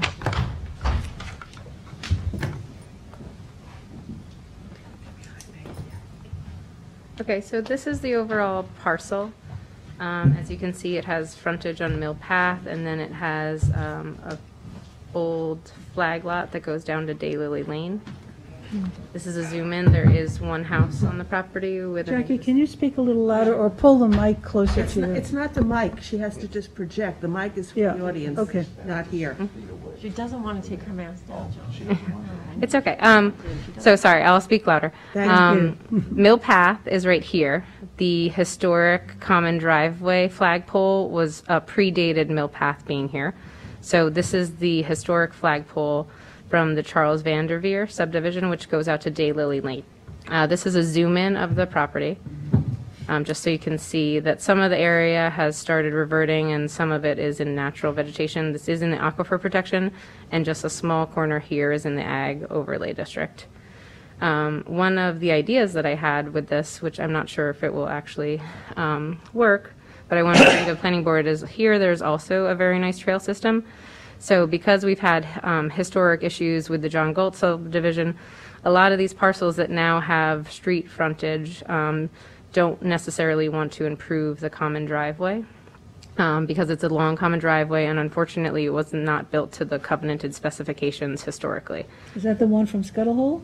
Daylily Lane off Scully. Scuttle Hole, Yeah, right. yeah, and they have Yeah. the two beautiful farm fields Right. on either side. So Daylily Lane is the one that, Daylily Lane is right here. Thank you. That's there, yeah. Yep, and that hooks into Scuttle Hole Road. mm-hmm, This is the historic flag strips that were needed because Mill Path was not a built road. Okay. So one idea was to provide a trail access further down and utilize the flag strip as an open space or trail corridor because you have extensive, very nice trail system to the north, and it would give people a way to get down to Daylily Lane and Scuttle Hole. So that was one idea. But if you'd like, I just wanted to kind of bring that up. The applicant has spoken to her client about that, so I don't know if it's going to actually work in this case, but it was an idea. This is the overall subdivision map. This parcel is oversized, and this parcel is oversized as well. So we were thinking basically maybe just a 20-foot strip could provide that, and that way they would no longer have to bear the expense of improving the common driveway to the previously required specifications. Otherwise, I mean, with this application, it is a type 1, so we would need to do SECRA because it is partially located in the Ag Overlay District. It's a minor review. I have no problem with both lots continuing as proposed to have access to Mill Path with individual driveways. It would be subject to a park fee. We got standard comments. We are awaiting the Bridgehampton Fire District comments, so I have actually been in touch with their confidential secretary, so I am anticipating their comments soon to make sure that the area has fire suppression. So I'm on page 5 of the pre-app report with that. We did not get any public comments on this application within the public hearing or within the written comment period. So we have standard comments from engineering to comply with the common driveway requirements. Conservation Board has extensive comments from June 9th. One of the balances with this one is it was farmland. Some of it is reverting back to natural vegetation. When we looked at this 10 years ago, and it's a very similar circumstance now, we were looking to try to limit the amount of fertilizers used because there's been historic disturbance, but also consider buffering, which was another issue. If the trail doesn't work, we were thinking about possibly doing some buffering along the west and along the street frontage to keep some of the native vegetation that you can see here. Although, the applicant has discussed that the owner has planted some trees in this location, and also transplanted some. So it's a little bit of a balancing act because you have the historic clearing from the farm that used to be there, and then the applicant has maintained part of the property, but it is in the aquifer protection, so we also want to try to achieve some of the goals of the aquifer protection by limiting fertilizer-dependent vegetation. So the first recommendation was to consider that trail, because if nobody needs the driveway, maybe we could use that as a public benefit, and that would also eliminate the need for a park fee. Also eliminate the cost associated with improving a long common driveway that they no longer need. One of the other things was that we'll just make a finding. This was covenanted for no further subdivision, but it said unless approved by the planning board, so we'll just make a finding to that relevant in the final conditional approval. I've discussed that with Kathleen. Jackie, just Yes. let me interrupt. Did you go through the Conservation Board comments? Sure, I can do that, yeah. Please. Yeah, sure. They're extensive. Yes, they are. All right, so I'll just read them into the record. By letter dated June 9th, 2021, the Conservation Board provided the following. The Conservation Board has reviewed the above referenced application and has the following comments. The tract for which a 2-lot residential subdivision is proposed is located in the town's Aquifer Protection Overlay District. The tract is marked by rolling pastoral mowed meadows with a few stands of trees whose clearing and site disturbance on the subject predates the effective date of the establishment of the APOD. 2, the southeasterly portion of the tract is located within the town's agricultural overlay district. Based upon review of aerial photography, the pre-existing clearing appears to have been associated with active farming and some nursery use, which was abandoned around 2001. Although the subject premises is not located within the jurisdiction of town-regulated wetlands, the subdivision lies within 1,000 feet of an identified state-endangered tiger salamander breeding pond. The New York Natural Heritage Program designates the tiger salamander as a S1 species, which means very few individuals or acres of habitat remain. Based upon the Environment Division inspection completed on May 27, 2021, the tract at present only provides marginal habitat for the species. That being said, in light of the tract's location within 1,000 feet radii of the breeding pond and its potential for long-term recovery to woodlands, consistency review with the New York State Department of Environmental Conservation, the New York State DEC, protection standards for the species is warranted. Due to the presence of the endangered tiger salamander, the proposed subdivision and subsequent development of the proposed lots may require an endangered species incidental take permit for the New York State Department of Environmental Conservation. The applicant needs to contact the New York State DEC to determine whether the proposed subdivision map needs to be revised in order to comply with the New York Environmental Conservation Law. If a New York State DEC endangered species incidental take permit is required, the applicant will need to submit the New York State DEC a detailed description of the proposed activities, inclusive of planned future construction, and analysis as to whether issuance of an incidental take permit would jeopardize the continued existence of the subject population of the species, an endangered species mitigation plan, inclusive of a monitoring methodology and an implementation agreement.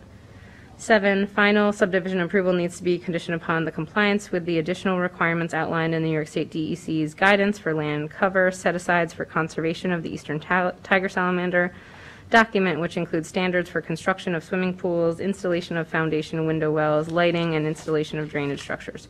These additional requirements need to be added to the subdivision map and described by a recorded covenant. 8, the topography of the tract generally slopes from high point on the northerly portion of the tract along the path to a low point on the southeasterly portion of the proposed Lot 1.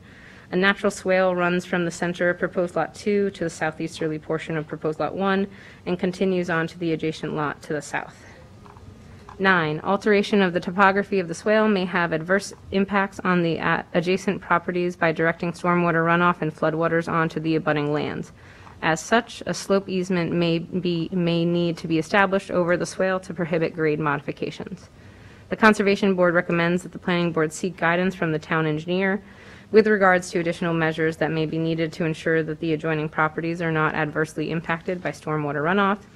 11, the Conservation Board recommends that both lots 1 and 2 take access from the town-maintained mill path rather than Daylily Lane in order to avoid the need for extensive private road improvements associated with vegetative clearing and grading, as well as to minimize the impacts on the existing topography. The Conservation Board. So there are at least 2 of those that we're going to have to include, and did you include those in? Okay. Yep.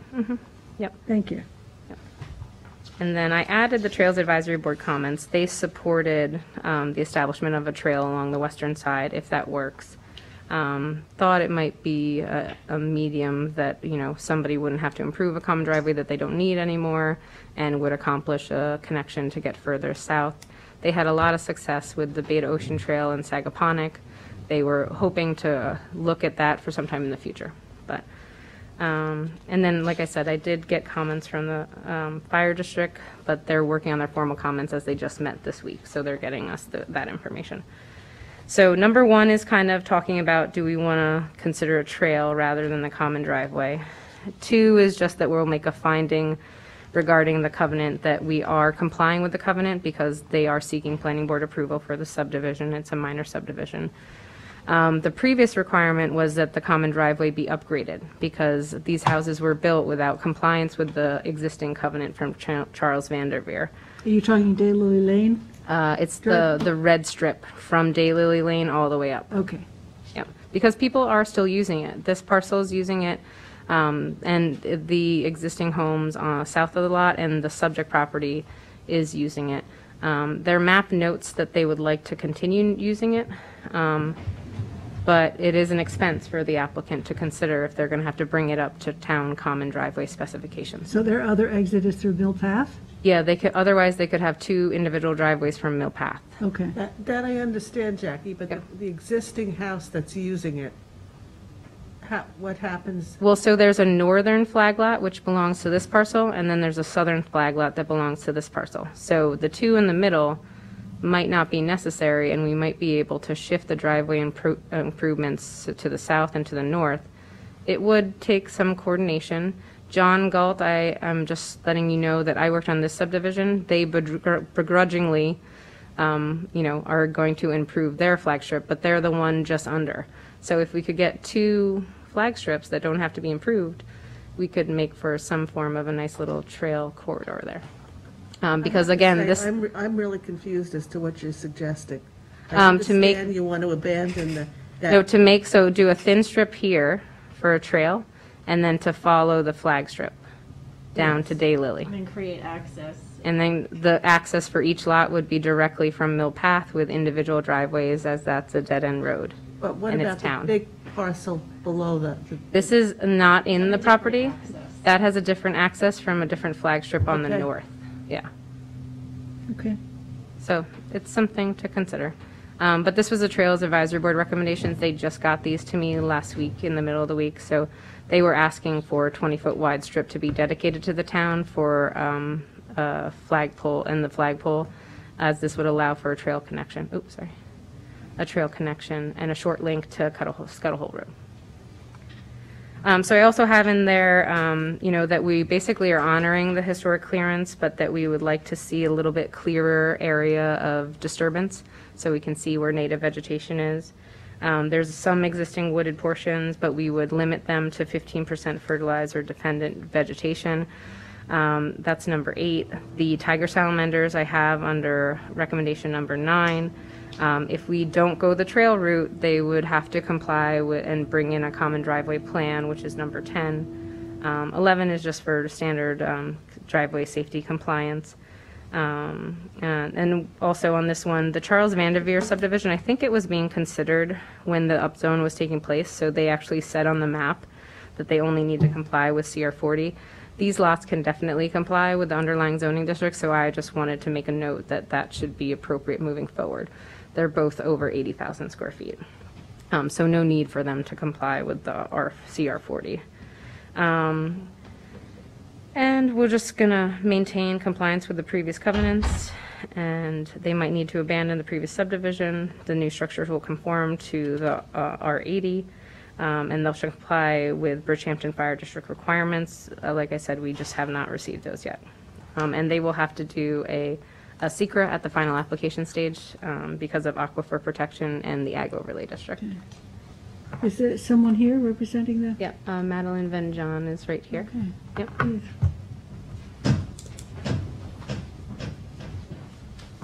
Hi. Hi. Good afternoon. Madeline Van John, Tarbert and Leicester, representing the applicant, Mr. Vreeland. Okay. Yeah, I mean, I don't I don't have a lot of comments, just I did discuss the option for the trails with my client. He had some concerns, mainly to do with the fact that he's planted a lot of trees along the westerly side of the property. And so he was concerned that he doesn't want to have to cut down any trees to allow for a trail. Right. And he wouldn't want the trail to be pushed further into the property. And then he did have some concerns about privacy for the neighbors if the trail was to go down the flag strip.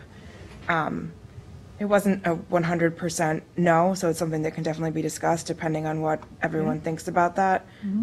If there's some way to sort of work the trail through the trees, maybe get the trees surveyed, something like that, but Might be nice. we're open to discussion about it. Okay, good.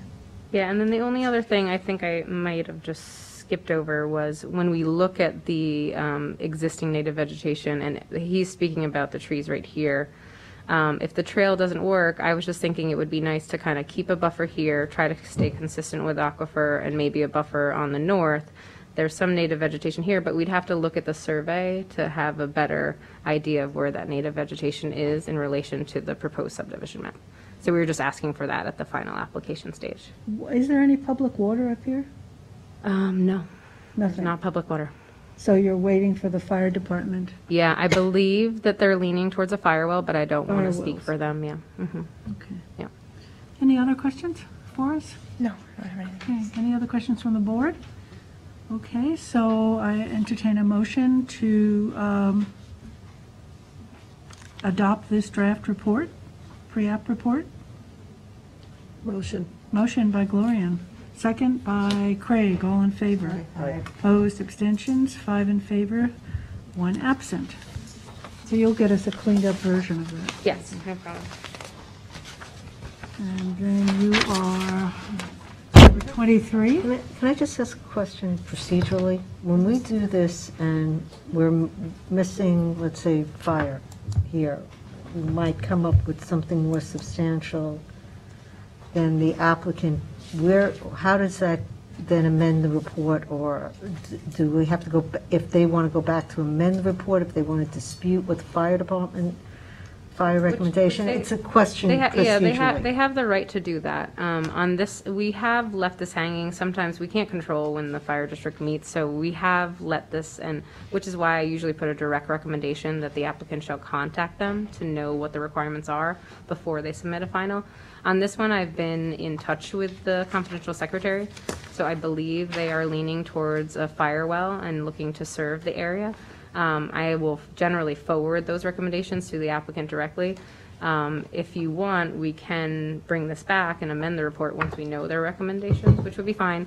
Or sometimes if we don't get them, we just would make sure it's incorporated into the final. Yeah, I'm just, It's a good procedural question, yeah, for it's a sure. procedural question. Yeah. So is it better for everyone if especially if there's a substantial finding by the fire department, well, which could run money or affect the project, that it does come back to us to look at it a second time? Yeah. I mean, I can bring it back once I get the. I mean, Yeah, if once they we say get that, if they say they're not interested, it's fine, everything is wonderful, then of course it's a waste of time to bring it back. But if there's a substantial finding by the agency, I think we should make a process of bringing it back, just to review it one more time. And you're in communication with the I'm in applicant when that communication, happens, so Yeah, if the I'm in applicant says communication and fine. I get the letter, so if Okay. they do require a well, I can bring it So back. at least I know in my head that if we've left something open and hanging, Yeah. it is going to be cleaned up. Yeah, right now it's open and hanging, so I can address it with the amended pre-application report. Sometimes I don't ever get a response, so then we deal with it at final. Yeah, That's fair enough. fair enough, That's yeah. fair enough, but at least I understand the process. Yep. Thank you. Mhm. Yep, you're welcome. okay, so we're moving on to 23, Peconic Shore map. Yes. It's 2:15 on the computer. It's a request for modified conservation easement. Be good. So this is the parcel. We had an approval. So this is, can you see the aerial? So this was a resolution we did in January. This parcel actually complies with the square footage requirements of the CR 200 zoning district. So we just had to review the title and make sure that it was a clear title. But in doing so, we historically, we do not want anyone accessing with individual driveways along Great Hill Road. So that resolution in January of 2001 asked for a 100-foot conservation easement along Great Hill Road. We then found through Sherry getting her survey revised and getting updated surveys that there are existing utilities within the old driveway bed. So she's asking if we can amend the January resolution to allow for those utilities to remain. They have agreed to still provide the conservation easement, but the one issue that I was just talking to Wayne about was I was hoping to essentially consolidate where the utilities are going to be there if there ever is a need for maintenance or disturbance to one area.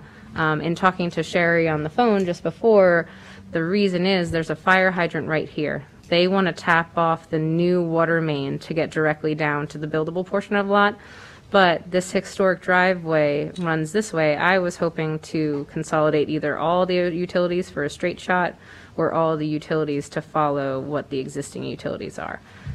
So Wayne basically got information from Sherry Kislick, who's the applicant's representative. So here's here to basically let you know that this is a hydrant, so this would be the most direct route for the new water service. There was a water service shown, which was confusing me because I wasn't sure why the water service had to come in straight if there was an existing water service here. But we've now come to find that the water main stops right at the hydrant. So to extend the water main up Great Hill Road would be $65,000 just to make that jump to get to the driveway. So the basic request here is to allow the conservation easement to remain, but essentially allow for 2 utility easements, one for the electric to remain here and one for the proposed water main. If the board's That's reasonable. to that. That's a very reasonable request, yeah. Wayne, you want to? Yeah, and this was just new information, so Yeah. still complying, but to the best they can. Okay, so we would have to modify the conservation easement. Yeah, and we haven't recorded it yet. So Okay. this was one of the things that she happened upon when she was trying to comply with the existing conditions, and they also already have road review approval, which she outlined in her letter to the board. So I'm going to just amend, our condition was submission of a 100-foot conservation easement along the northerly portion. I'm going to say with allowance for 2 10-foot utility areas. Is that good, Wayne? Should be wide enough. I think Florence Avenue was originally one of the old streets. Come up, Wayne. Wayne Bruin, O'Shea Marcinsic and Bruin for the applicant John Deegan. Florence was one of the old file map streets. It's one over here, too. Okay. Yeah. And Yeah, so they this was were old. originally, a lot of them, because they were sort of, they were also streets that led to the landfill area. Supposedly many years ago, the fire district actually went in there and cleared some of those straight runs. So Florence is open, but it has many years diminished in size. It's probably only about 8 feet wide.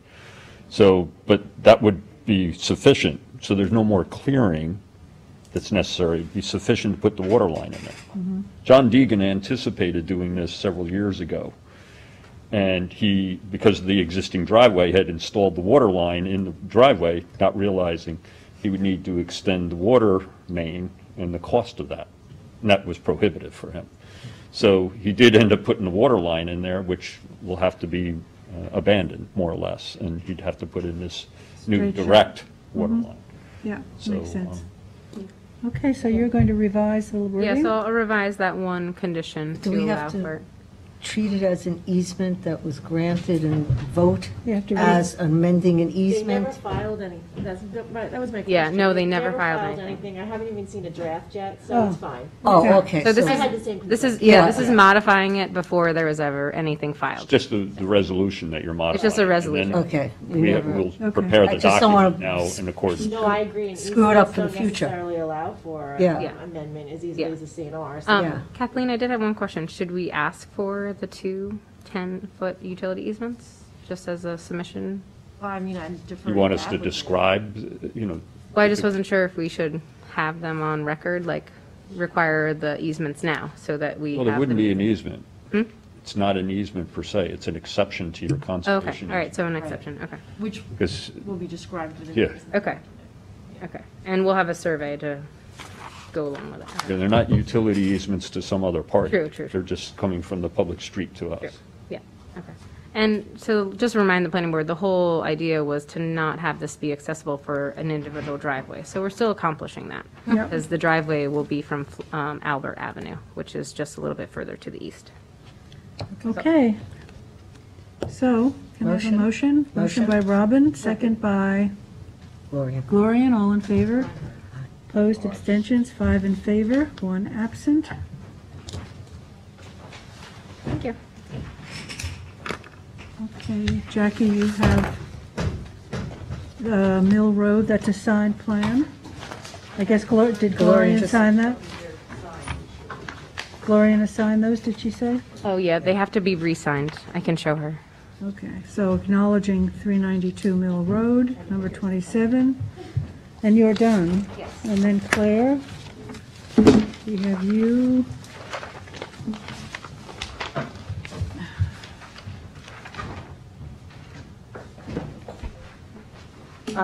So how are we handling the star? We're taking it off, or? Yeah, you're going to do it on the next meeting, right? Take it off. Comfortable with that? Yes. Great. I do want an order of business and add-on because tonight's Hampton Business District, it was improperly noticed. There was just a mistake on the poster that went up. So we'd have to reschedule for your next available meeting, if that's okay. Yeah, Hampton Bays Business, that's number 4, so we'll reschedule it? Yeah, unfortunately, that puts you at 5 for September 9th, but I haven't had any public interest yet, so I think it should be a pretty... Okay, so we want to reschedule it now? Yes, please. Yeah, okay. September 9th. September 9th, so can I have a motion to reschedule? Motion by Robin, second by Zuccarelli. All in favor? Aye. Opposed, abstention, 4 in favor, 2 absent. Great. We'll reschedule this to, and I'll announce that, okay? Yeah, that'd be great. To September 9. Correct. Okay, so we have 1, 2, so 3 items tonight. Right. Great, okay. So then my next one will be, so we're taking off Star Aqua. Next one is number 10. Number This 10, is- Southampton Fire District. Right. So this original site plan, as you can see, it was approved September 12th, 2013. The fire district has of yet pursued the site plan. Just want to get through the GTB. I don't think I'm not quite sure. Yeah, I don't have anything for this. But this is a site plan up on North Sea Road. This is for their fire station for the fire district. They've asked for a 2-year extension of their site plan.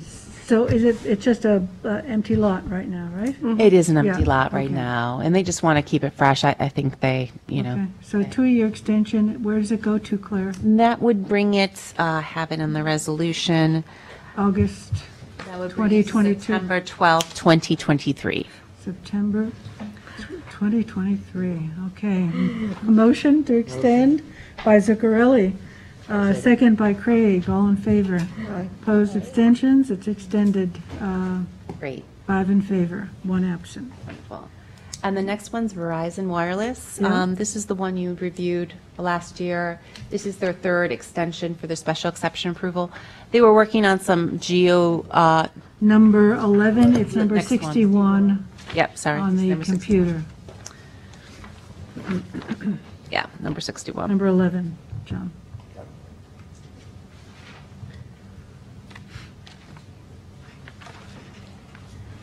So this one, I just have the resolution. They're asking for a 90-day extension of their special exception. They were doing some required engineering work to prep for their building permits, so they needed that additional time. So it's an extension to, November 13th, 2021. okay, motion? Motion. Motion by Gloria and second by Second. Craig, all in favor. Aye. Opposed, abstentions, 5 in favor, 1 absent. And then my next one is number 15. We have a modification request to the site plan for the Watermill Village townhouses. Okay, That's number 78. in the packet. 78 on the computer. Okay.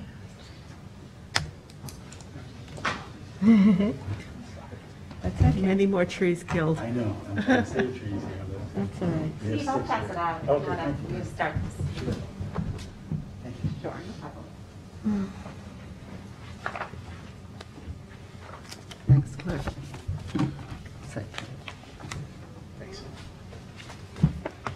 Thanks, Claire. Yeah, sure.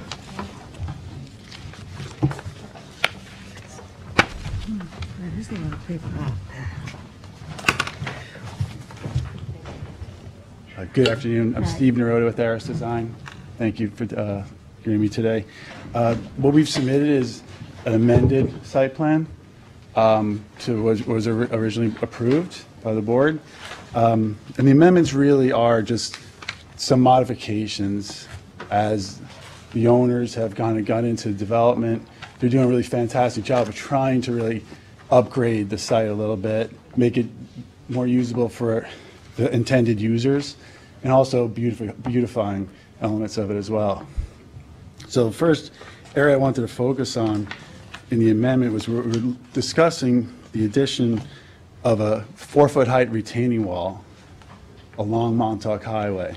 It'd be in the southeast corner of the property, and east of the. Which of these maps? I'm sorry, let's look at SP1 would be the. SP1? Yes.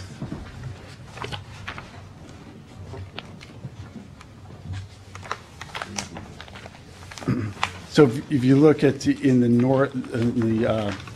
northeast corner, I mean, sort of southeast corner of the property, where Nonadona Avenue and Montauk are. So from that corner, going back west to where we are preserving vegetation, the big swatch of vegetation we're preserving. The idea there is to add a retaining wall set about 8 feet off of the property line. It'd be 4-foot height. And the concept is to help mitigate the noise that's generated from the traffic, so to help with the users and the residents, so that it's buffering the noise from Montauk. On top of that, the wall, we would add plantings, evergreen plantings, to help screen some views as well. The concept we use is Bridgehampton Commons, the thought there where we did some plantings along the right-of-way, where it was effectively screening the parking area, but also beautifying along Montauk Highway. That's sort of the thought here. But it's not a berm. No, it's not a berm. Okay, it just, but it's elevated. We contemplated a berm, but we don't really have enough room to get a berm up and back down. So this is a fence from the ground up, 4 feet? It would be a retaining wall, yes. It would be a solid wall. Of what? The thought is to have, the finish would be like a wood finish, a veneer. So we have Is that the picture that you supplied? Yeah, that's that concept finish. It's the second grouping. We thought maybe like a cedar tongue and groove material. Are we looking at what you see from Yes, that Montauk, picture, yes. from Montauk Road? That- yes. So there'd be additional plantings in front of the, We want to plant in front of the wall as well, be street trees, London plane trees. Would that affect the sight lines at all from Nonadona onto Montauk? No, it's we still have a clearance of the sightlines as well. Thanks. So the thought, we were looking at some different products for it. We did natural cedar, it will over time rot. So we looked at some composite pieces as well too. We're trying to choose some different colors, what would be the most appropriate. All right, so the good side of this, the residents as well as non-residents are going to see the same thing on all sides, or? What the non-residents from Montauk would see would be a 4-foot height retaining wall. Right. It's about 8 feet off of the property line, so it's set back. It's about 30 feet off of the street edge. So they'll see that face of that wall and then planting behind it on top side of the wall. Anything in front? And then, because this shows in front. We would have London plane trees, like street trees, along the front, along the wall there. So we have enough room to allow for plant. We thought lawn, because of just easier maintenance, and then London plane trees. How many trees? I'm sorry? How many trees? I think the total we had 6. Spaced about 30 feet on center, which gives them the canopies to spread a little bit and to fill in. is it going to be a wall, or is it going to be a two-sided wall with dirt in it that with planting on top? It would be a wall on one face, and then we berm up behind it on the resident side. Okay, all right. So it would be at the top of that wall. So the residents are going to see plantings. The residents will look out and see planting. And the Montauk Highway is going to see a wall with trees and Exactly. some sort of planting on top. Right, that's the intention, right. And do you have some soundproofing material that you're putting on the other side? For the Montauk side or for the resident side? Resident side. Well, we're hoping is that retaining wall, that 4-foot height, would be enough to help buffer the sound. And then with the addition of evergreen screening, that would help, that's the thought. We wouldn't have anything additional to that for soundproofing. The wall itself will help deflect the noise that's being generated from it. Well, that's the hope, right? Right, because there are lots of products out now for sound deadening materials, film coatings, but you're going to have soil on that. Right, exactly. We'll have soil behind the wall. soil So behind. I think it'll be very effective. We looked at other alternatives, but this seems to be the best way to handle the noise and also allow for plantings. Okay, so that's one. That's one element. And that goes from the corner of Nowendoa up to the To that east edge. vegetated area, Yep. and then it continues on the other side of it? On the other side, we wouldn't continue the wall. There, we would just have, it would meet grade at the property line, which is approximately elevation 20. The top of the wall, just going back, just for reference, the top of this wall that we're talking about is about 23, so it'd be about a 3-foot difference, but you're on the other side of this vegetated area that we're preserving. And then on this west side of the vegetated area where there's no wall, we have additional screening as well. And it'll be larger material there. And then behind that, we have a berm planted with deciduous trees to kind of Okay, back. so that's, you're showing the examples here, right? Right, exactly. Yeah. Yeah. Okay, so that's one amendment, and one then amendment. next, Second one was for site lighting.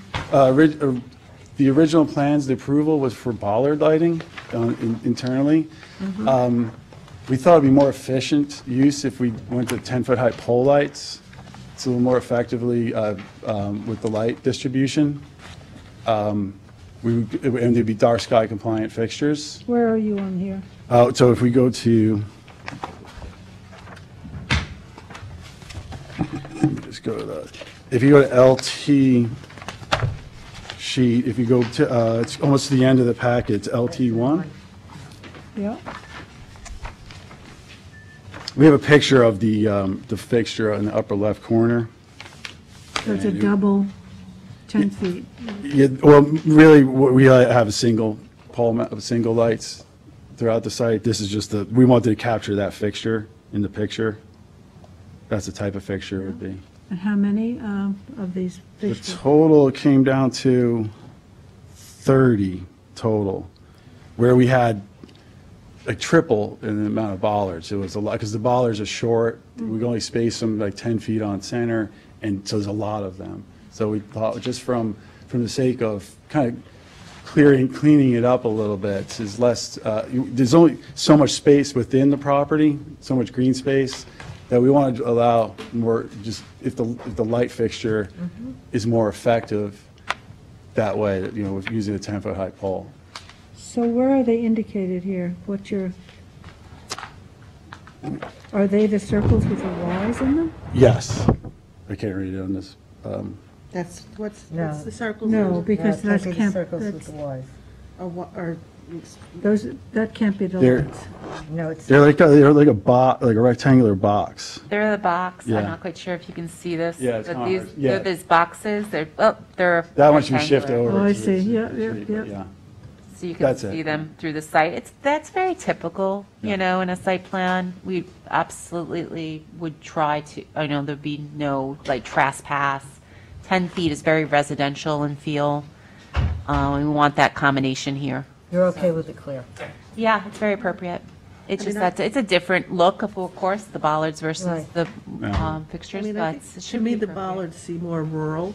This seems more like city lighting. I know it's prettier than city lighting, but my initial reaction is not positive. Oh, okay.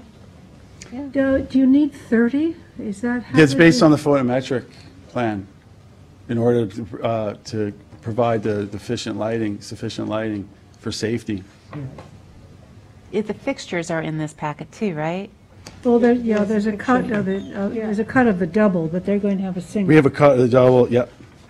But you're going to use the single. And the idea is, like Claire mentioned, is keeping a more residential feel too. And the photometrics are at 0 at the Yes, line? yes. They meet all the town codes. Okay, so that's the second amendment. So you'll take out all the bollards?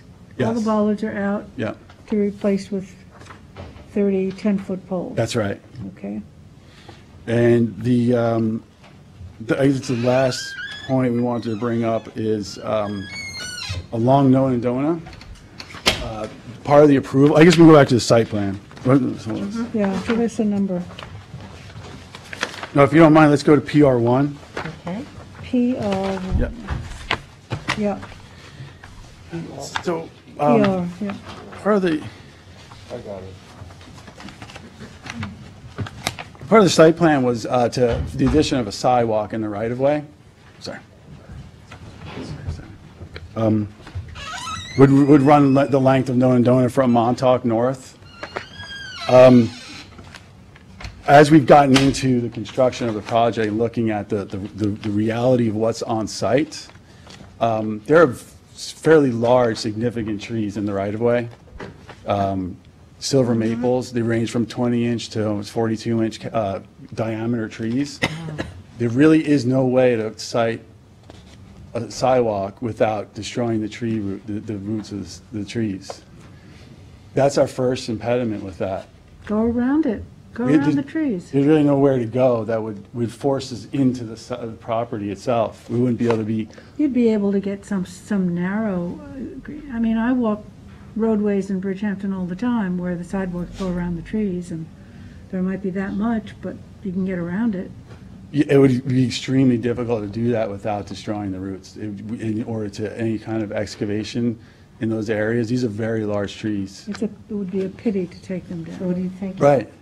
What we're requesting from the board is approval if we could just have the sidewalk that we have coming from Montauk, extending north, connecting into the site entry point, and ending it there, and then allowing it to be open and preserving that right-of-way as it is now.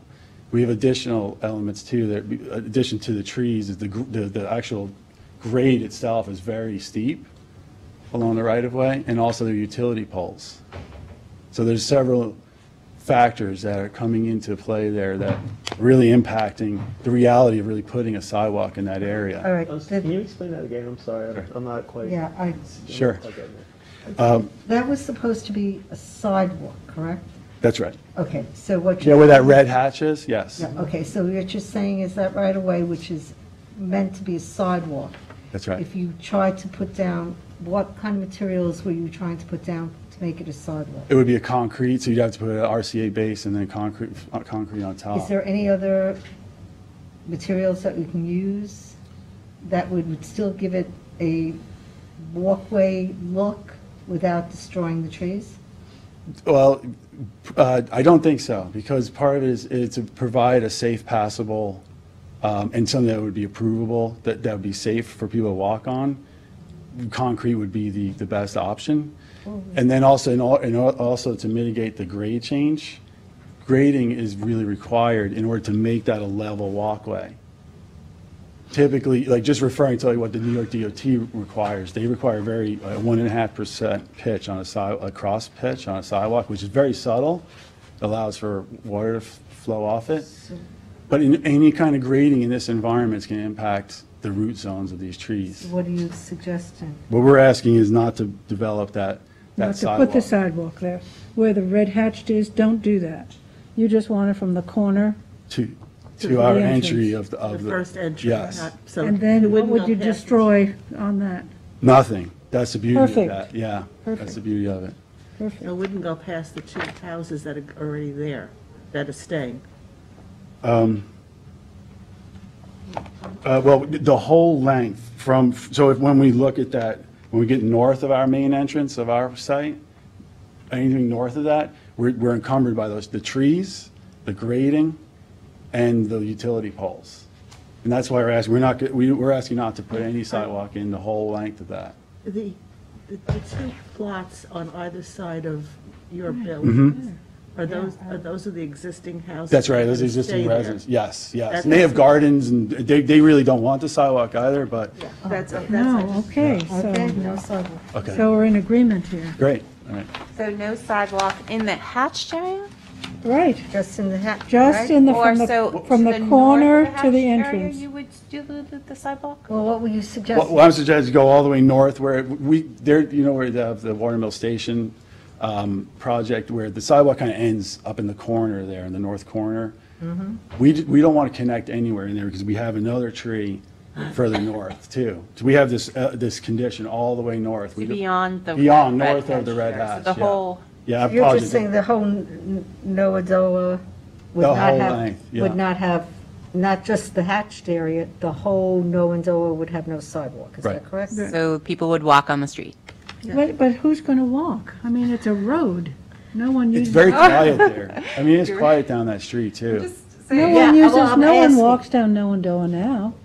Nobody walks down Noadona? No. People, the Claire, do you access know is different? driving. It is the Hamlet Center, I mean. Yes, well, do you have walkways along We have Montauk interior. Highway, right? Yeah. Yes. Right, that extends that sidewalk, which Right. is good. We Wait. try to do sidewalks, that's what I'm trying. Okay, Claire, what was the public input on, you're saying that they would prefer no sidewalks on Noadoa? Yeah. The applicant would. The applicant, we would prefer. What about the public when they spoke? Yeah, I cannot recall, specifics about, But I believe that was not the issue. The But I issue was actually, water. oh, go ahead.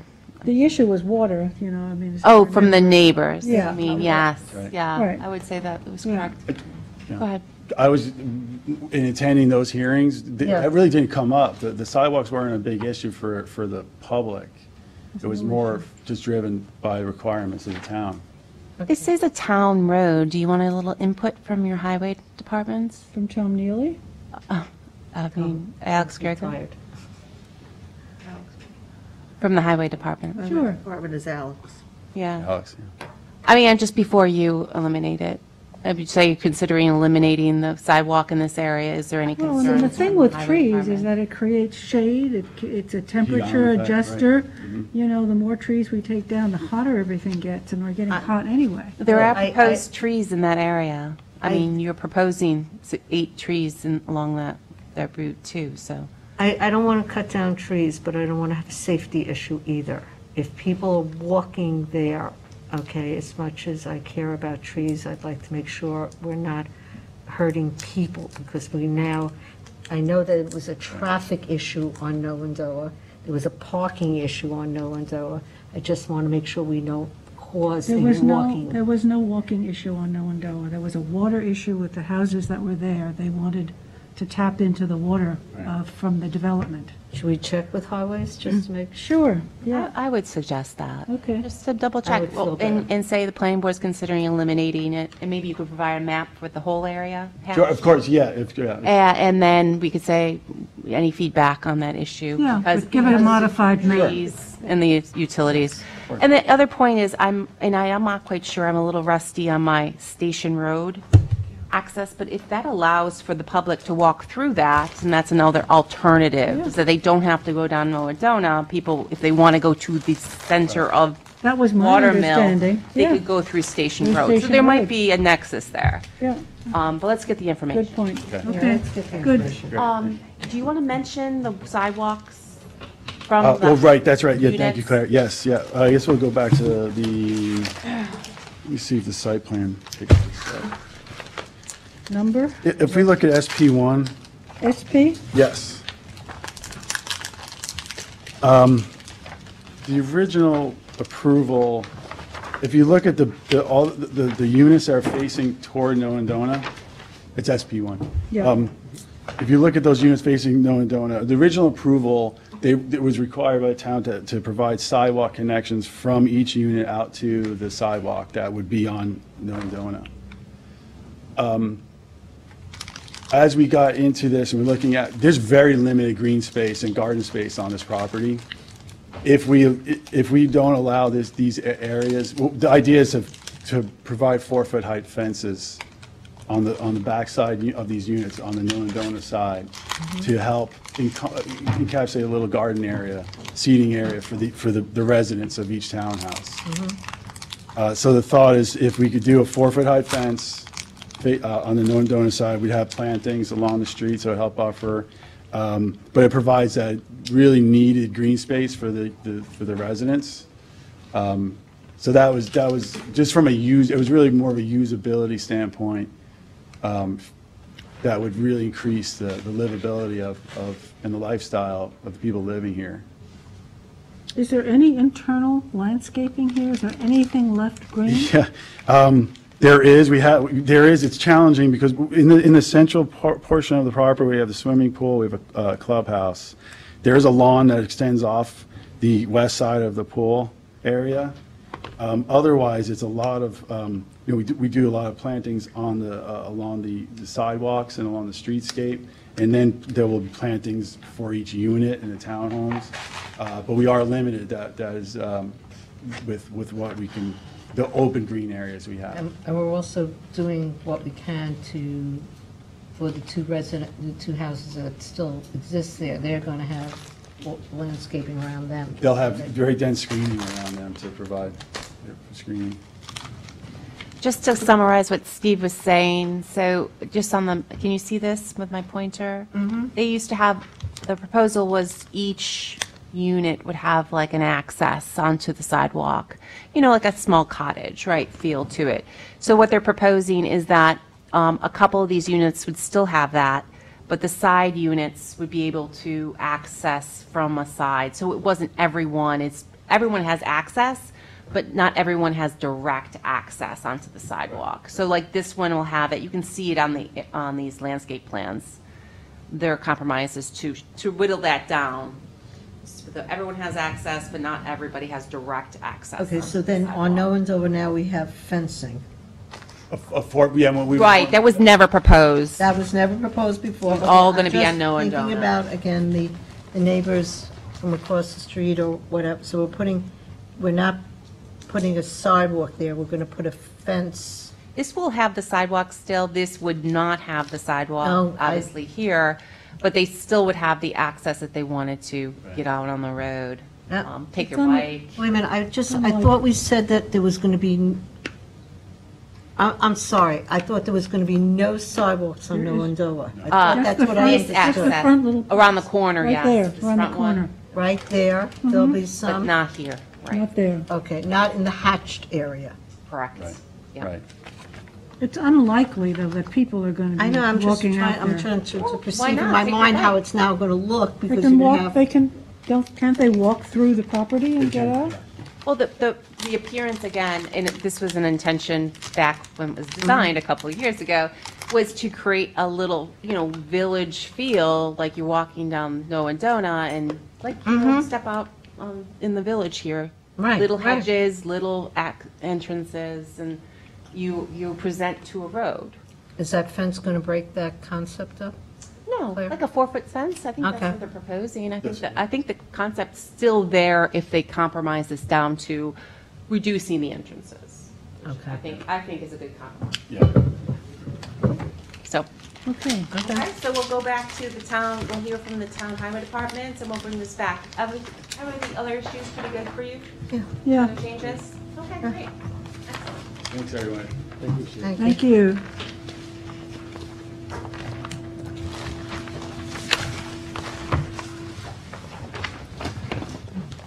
Bridgehampton Commons, Do we Claire? have an action on this? No action, there was a modification request. Modification, What you'd want to do. So this is 127 on the computer, 127. Bridgehampton Commons. This is the sign. So this is a master sign plan, and then the individual signs, which you've reviewed in the past. Claire, I had one question as I was reviewing all of this. Are they all coming in at the same time to be changed?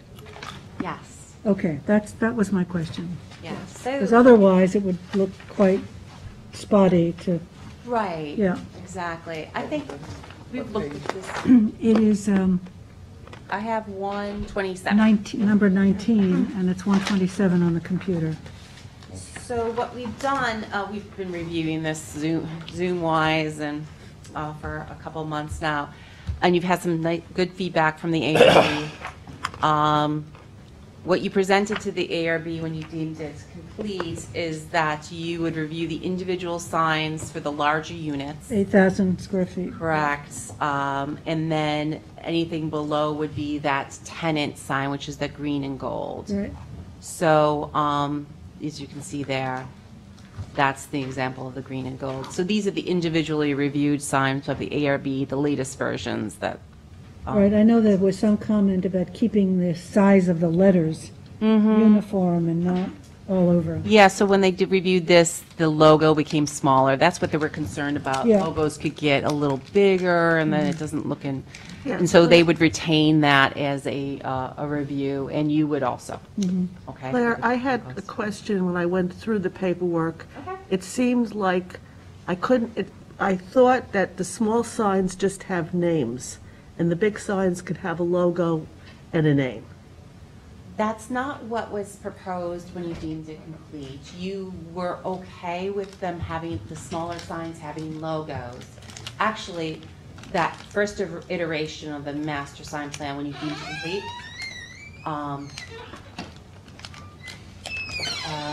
said that they could have logos with no planning board review.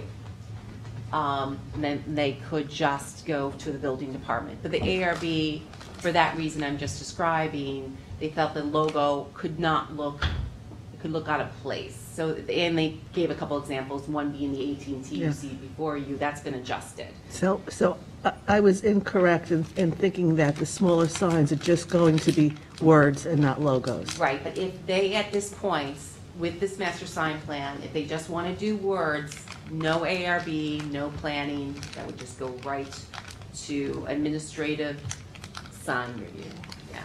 But if there's a logo, it has to go through Planning and ARB. Okay, thank you. Yeah, that's the description, that's the general description. We have some details to work out, today, like some other issues. But the signs themselves, they've been approved, ARB, so this will be approval for the individual signs on every level, all of them, and then the setting of this master sign plan. When you deemed it complete, as I said, you had said the units below would be allowed just the letters, no review. If it's got the logo, planning board and ARB, and at the time of completion, all signage for the larger units would be reviewed by the planning board and ARB. So I just want to give you that example. So that, like the Kmart here. Right. We've approved the colors. Right, exactly. So what the applicant has said, probably to make it a little easier for their tenants, is they'd like to take what's called the administrative sign description of colors, and I think I do have it in the packet. If it's not in this packet, it's in my other packet. I'll just give you the example of that.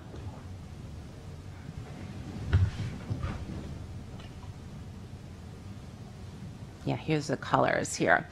So they want to take this administrative colors and allow any of these colors to be used for a sign. The sign would still be reviewed by the planning board and the ARB, but they would want this palette of colors to be options for themselves during the review. But that's for 8,000 and above. square feet and above. Everything below that, and I think the number of stores, the general number of stores overall is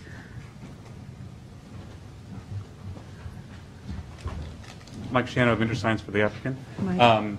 There are 28 signs altogether. Right. So anything that's below 8,000 square feet would have the green and gold lettering. How many of those? I think there's 20?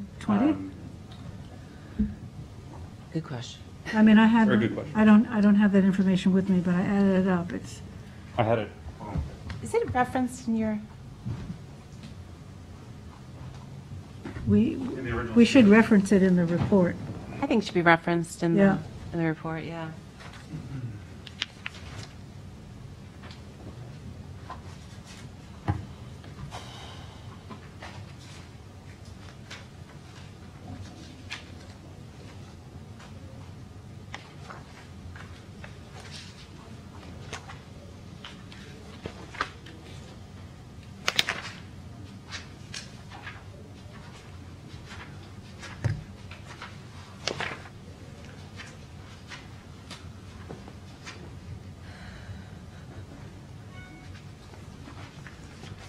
21 of the signs are, 21 of the signs are less than 8,000 square feet. Okay, so they're all green and gold. Correct.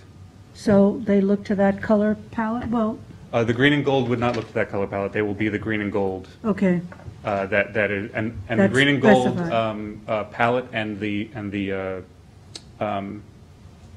numbers of those colors are written into the sign plan. okay. So then, And the- everything over 8,000 square feet and over would be using that color palette. But they could not use the color palette. Do you want to write something in there that they could not use the color palette? Obviously, they're being reviewed by the planning board and the ARB. Right, it would still be it would still be reviewed by the planning board and the ARB. The idea of including the color palette was to give the tenants some guidance so that they would adjust to that instead of them just choosing anything and maybe not matching some of the other signs that are in there. It really is to give them some conformity, yes, I Exactly. see that. What is the color palette? Where? Oh, I'm Where? sorry. I should, I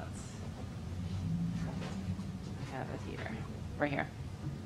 So you got a red, gold, a yellow, a green, you got everything. It's orange. This has been reviewed before. This is for administrative site plan. So we'll look at this to If begin they with. take Yeah, that, they're most likely to be approved. yeah, Yeah. yeah. Okay, But, oftentimes logos have to conform to corporate identity standards, which includes color. So if their corporate identity standard is not on that color chart, they have to revert back to the green and the gold. no, they have to. They would adjust it. They adjust to this. To this. To our sign So plan. King Cullen, Mart. Target, Marshalls, they are all the signs that are being proposed, that are in this packet Yeah. are going to be matching one of those colors. Okay. So, Do the tenants know that? yes. They do? Yeah. They're happy not to be blue. Yeah. They've been blue for a bit. Anything but blue. So, So you're fine with that? Okay, so we'll have that. The only other thing, I had suggested the master sign plan. There's a description, a nice summary at the beginning. I think the applicant's willing to work on the language with that. And also, I just want to double check the code all meets the requirements of the master sign plan. So I'll look at that, but that's the substance of the master sign plan that you'll be approving today. And then, so no change, we're not going to be confronted with any changes if we approve something today. this would be what This you is it. approved. Okay, this is would what we've be- seen. Everything else, we're on the same It's page. it's what you've seen. We're essentially just moving things around in the plan, or yeah, In the text. in the text.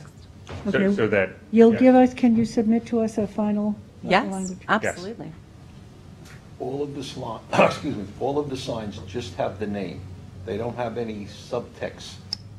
So in other words, if it's a restaurant, they'll say the type of food or a list of foods. No. It's simply the name, correct?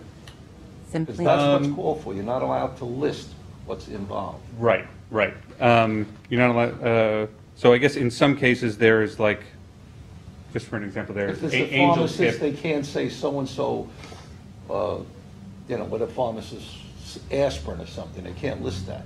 Like if it's an auto, Right. they say Chevrolet, they can't list Impala, et cetera. Oh, right, yeah. I don't believe so. But in some Only- cases, there's, this is the only one that you might get into that issue, but the applicant has asked that this remain the same, and this has been an That's what's up approved there. sign, it's been there, you reviewed this, and they'd like to, and that's written specifically in there. If the Right. sign's been there, they can, Right. allowed to continue that. John is correct, yeah. What were you saying with angel tips? so there's something like I guess there's something like the pizzeria that says Pizzeria, Gelato and Juice Bar, or, but those things are all existing. We would not be, so that anything that was existing can remain, but anything new is, The sign is a location. right, So juice bar, and what was the other one?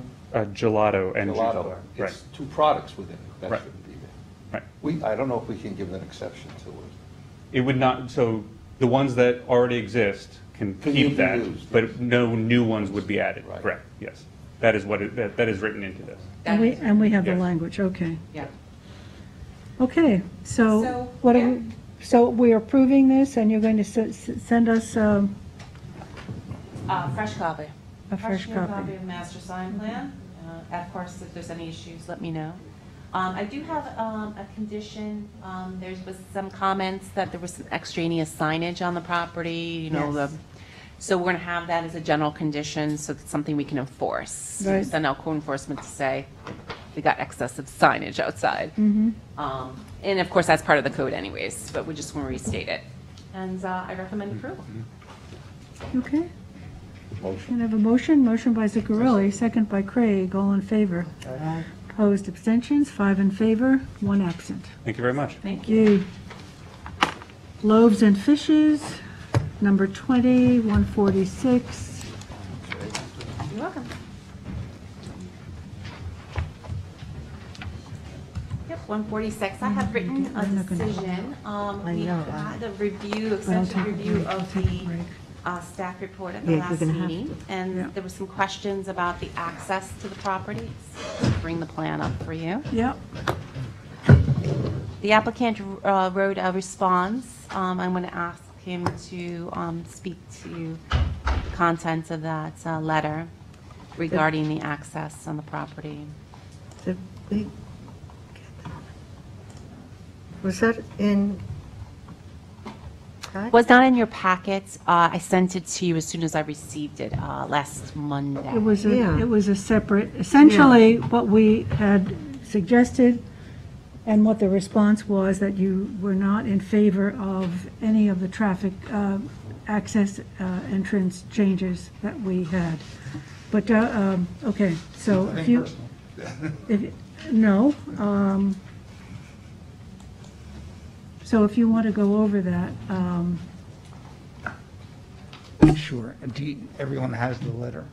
It's not in our It's packet. not in the packet. So you could just, do you have copies? Okay, great. Fabulous.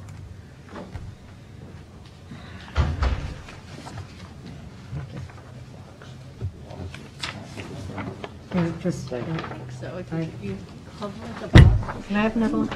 Oh, thank you. Taking care of my partner. Thank you so much. You're very welcome. Yes, I'm so small, he didn't see me. Disappearing. You're disappearing. I mean, I'm bright enough pig, for heaven's sakes. Okay, Eric, you're on.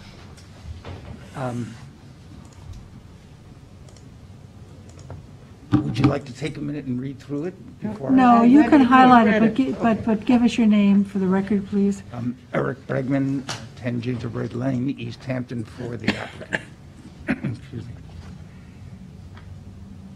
You don't have to read the whole letter, Eric, right. just the issues that we brought up that you, The essence of the thoughts in here, Yeah. after talking Yeah. to a couple of people about it, is that one of the issues was no left turn out of coming onto Montauk Highway from the common driveway, making that both an entrance and an exit, but putting a no left turn there. At the moment, it's an entrance, it's designed as an entrance only. And on the entrance and exit onto Butter Lane, for the exit part, no right turn. Those were the two Right. things to think about. And of course, the plan here, one of the important points is this plan has been the core plan for 4 years now, since the Bridgehampton Inn went through a site plan review process. And the concept of doing exactly this was proposed by the board. And in fact, we filed a future cross-access easement saying that we would cooperate with anybody if there was a cross-access, if you guys did it for either east or west. So it's been in the planning process. It's been all the way through this process. I know you know all this, but I just yes, want to get... yeah. Okay, and including this process and the zoning board, et cetera, the proposed way. So the question is, the left turn onto, and the right turn going onto the highway, exiting the project and going onto the highway. even a right turn raises difficulties because that's where traffic, right there is where traffic gets very busy. And it's because there's a traffic, it's where the traffic light is going, going west, and it backs up substantially at this time of year, certainly. So even the right turn is hard to do, and it makes the traffic tailing behind it, going east through the line of traffic going east in the commercial center. It makes it worse by having those people, anybody pulling out into it. The big problem, of course, is the left turn. And the question is whether you can effectively limit that by putting up a no left turn. And I think the answer to that is you probably can limit it somewhat, but realistically, they don't work very well. And in the letter I mentioned as an example, happens to be near where I live, in Wainscott, in the Wainscott Commercial Center, there's a very similar situation where there's a gas station there, a service station, and exiting that onto the highway, there's a no left turn. And it's very similar. It's a commercial area, traffic moving west. There's a traffic light just to the west of where the gas station is, or slightly to the west, and it backs up substantially at this time of year. Surprisingly, in the morning as well as in the evening. So people make a left turn with some regularity. So the answer to the no left turn is that it works maybe 50%. Right, but I'm sorry, making a left turn onto Montauk Highway is suicidal. You can't do it. I know, but people do it all the time. Well, and they do it in Wainscott. And the point that I'd like to make is that you now have DOT approval for a two-way in and out on Montauk Highway. And to give that up is foolhardy, because it gives you an option. Well, and what I'm suggesting to you is two things. One is that the no left turn doesn't work a lot. If you make the exit such, like from the Bridgehampton Commons, is a perfect example of this. There are right turn exits only, which the shape of the ramp. Put an island. We just put a little island. The shape of the ramp prevents you from making a left. It's only 20 feet wide. There's not room to do that. It is.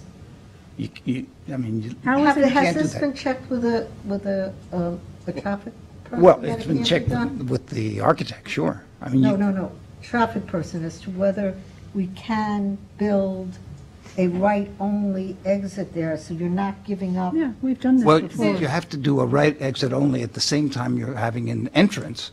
No, but the entrance goes, I know, but this is done. You would have to substantially redesign this.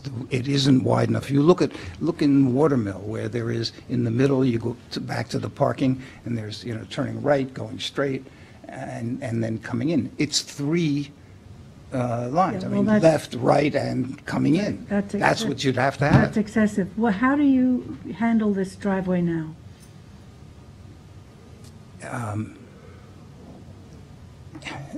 People still make the left, No, I mean, it's entrance and an exit now. Yeah. Yeah. That's right. But, as Sybilla's here, she lives with Sybylla Van Kempen, who's the principal. Yeah. I think you know her. She lives with it all the time, and it's a real problem, even making a right turn on the highway here. You do it because that's the only alternative. The whole point of this plan was that it made it much simpler. You could come in, and you didn't have that conflict with the traffic either way, and you had it coming out onto Butter Lane. And it's much easier on Butter Lane, either right or left. And the whole concept was to make that left turn. You would go out onto Butter Lane, go then a left onto the light, and then use the light to make that turn. Well, I think the Butter Lane exit is also an entrance. Yes, and it always has been. So the sense of it is that people will enter this property from Butter Lane. And also from the highway. But they'll be probably, because it's pretty easy to get into the parking and to the big parking lot in the back. Look, you could redesign this traffic. You could redesign the whole thing. It would be redesigning the whole I don't project. think, no, I disagree, Eric. Well, no, but Jack, The exit onto Butter Lane, no right turn, I understood your argument there, that people have to go north. Right. I get that. But here, I mean, this traffic, the traffic people did look at it. We didn't hire an outside traffic engineer, but at the time when the Bridgehampton Inn was here, the whole concept of having the cross-access was exactly to relieve both the exit onto the highway and not just the left turn. I understand that. And everybody was happy about it. I understand that, but now everything is being dumped onto Butter, all the traffic. So that was what created the conversation that we had with you, Right. was to try to alleviate all of the exiting traffic onto Butter Lane, a residential street. That's all. That was Well, the again, whole point of it. I understand. No, I understand Yeah. where you were coming from. I just don't think it works very well, and that's what I'm trying to suggest in the letter. Not that the idea isn't a good one, but given what's there now, that it's much better than the alternatives. Well, Going north. but I also say that, you, in your letter, you say you have to get DOT permission to revise that driveway. Why would you give up a two-way driveway? I didn't say that. You saw that in the staff report. I didn't talk about DOT.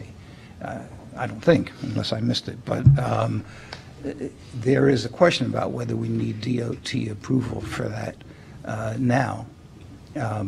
But if you were going to do the changes that you're talking about, making, the curve or the directed, if you will, exit, you'd have to go back to DOT to do that too. Would you? Am I reading correctly that the setback from the highway is 28 feet from the corner of the building off of Montauk Highway? Yes, yeah, 27 in that one corner, but yeah, 28 in that one corner you're seeing, yep. Mhm. It's tight. It exists as an in and out now. Well, the road and the driveway exist as it is now. I mean, that distance, or the width of that driveway, except that part of this design, it makes it a little narrower right near, right there, yes. And again, the idea of that was to facilitate the entrance. And to de-incentivize anybody trying to sneak out, going out that way. That's why it's narrower at the source. So, look, this is ultimately, I don't think it works to have a directed, let me be very simple. Just put it away. I don't think it works to have a directed exit because there's not enough room. It would mean redesigning everything. As you see, the existing inn is right up against the sidewalk. There isn't any, the width is enough for what there is, and not more. I don't think the no left turn, letting people exit, and the no left turn doesn't work certainly 100%. And number two, the right turn, I think, adds to the main backup is along the highway. And people pulling, I mean, you see it all the time, where Stephen Hand Pass comes into the highway. I see it here. Yeah, every Yep, time people come I in, see it it here. backs up, more and more backs up because people stop to let them in, and they're nice people, but it makes it much worse. So the whole concept here is this makes it all flow better. That's our solution. I think we have to move on with the draft report. Okay. Because we have two more applications. Sure. And we have 6 o'clock public hearings, so. Do you need anything from me? So, I'm here, so So the other question is, this is the action deadline. The other question is that the applicant's been working on a revised plan, but the town engineer has not given their sign off on the project. So the applicant has asked if it could be conditionally approved, and then the town engineer items will be addressed prior to signature of the plans. So that would be up to the planning board, if they would be willing to do There's that. nothing in, I have copies of that letter too, if you want, but the main point is that there's nothing in that plan that, in the engineer's comments, that would lead to a change in the plan, but it's a lot of detailed stuff, and it's hard to get surveyors to pay attention to it. It's been, I'm not so comfortable with that. How are you, Claire? I'm not. I would have done it both ways. I It's know. up to you. If they were fighting against the town engineer, I'd have more of an issue, but they're willing to accommodate any of his conditions. But 100% up to you, whether you'd want to do an extension.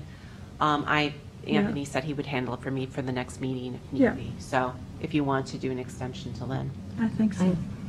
Claire, An extension? before we go any further, in the draft resolution. Yep. On the second page. Sure.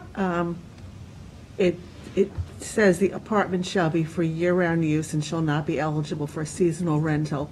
Should we not be adding an option that they have to be affordable? I know it's in the staff report, but shouldn't it be here? It could be here. I have it under the required items to be submitted, which is the affordability covenant under 6B. But I could also put it under the special exception issues too. It could be both places. Yeah. I just like to put all the, legal documents in one place. Yeah, well, it Either just way. seemed like we discussed the fact that it's got to be there's no issue year-round. about. So it's kind of like the two, you're talking about the apartments, shouldn't they all the definitions be in the same there as well? We could. It's just not, the special exception requires the apartments. It doesn't require the affordable part of it. So that's why I kind of didn't put it there. I'll put it in both places, no problem. That's very reasonable. Claire, can you tell me, because the engineering problems, are these all technical things, or are they substantial? They seem to be notations, like information he needs to. Put on the map? Review. Yeah, not under designing the drainage or anything like that. It's just more of like having the information for him to complete his review. That's my take on it. Is that your take on it? Yeah. Well, because he wants a conditional approval. Yeah, I understand. I'm trying to rely on.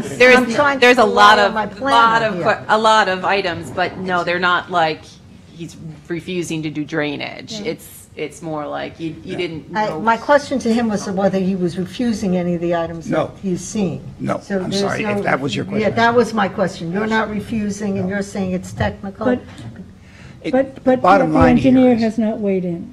Engineer has saying. not granted approval. We Right. usually don't feel comfortable doing that. He's not No, he hasn't granted approval because he hasn't reviewed it. Oh, he hasn't No. reviewed it? Oh, no, He's he has reviewed reviewed it, and he has a He reviewed list it. of If comments. you look at the staff Right. report on page 4 trying to ascertain whether and it's- 5 and part of 6, there's a list of items that he needs. And so it is not short. It's not like three things. But I don't find them to be substantial. I think they're more technical notations. And it's surveyors are taking longer. It's been impossible to get this done. It's a lot of detail work. John Borilski has been the surveyor and engineer on the project from the beginning. And he's just very busy, and he's a single guy. And there've been some noisy telephone calls, but it's just hard to get him to do it. And the point is that, and it's not going to happen between now and 2 weeks from now either. I mean, he's going to need that 90 days, or 75 of those 90 days to do it, to get him to get this. So if your safety is that we have to get all this stuff done, including sign and file everything within 90 days, including the sign-off from the engineer. And if we don't, the approval self-destructs and we have to start all over again. So we will do that, but we're requesting that since we've gotten this far, and we've spent 3.5 years getting this far, that you do it now. And in fact, that one way to look at it is it puts more pressure on it, because it says you got to do it by then or you're out. And I think that's the best way for both sides to proceed, and it's helpful for us for getting it done too. See, what bothers me is that what's missing, excuse me, what I'm seeing here is missing is also the SWIP, and that's concerning me, that it says here in number G. Yes, we do. I understand when you were talking technical, which is what I'm trying to ascertain the difference between administratives, because I don't want to hold up a project versus something that could cause a problem. It says here that. I'm sorry, what page? Oh, on page 2, little g, the applicant must forward copies of the SWIP and the notice of the SWIP is an essential part of the grading, and engineering cannot complete its final application without the SWIP. And that seems more than administrative. Is that more than administrative? No, that's a typical condition. Even if he approved everything, like all the maps were correct, that would still be your condition of approval. Okay. Yes.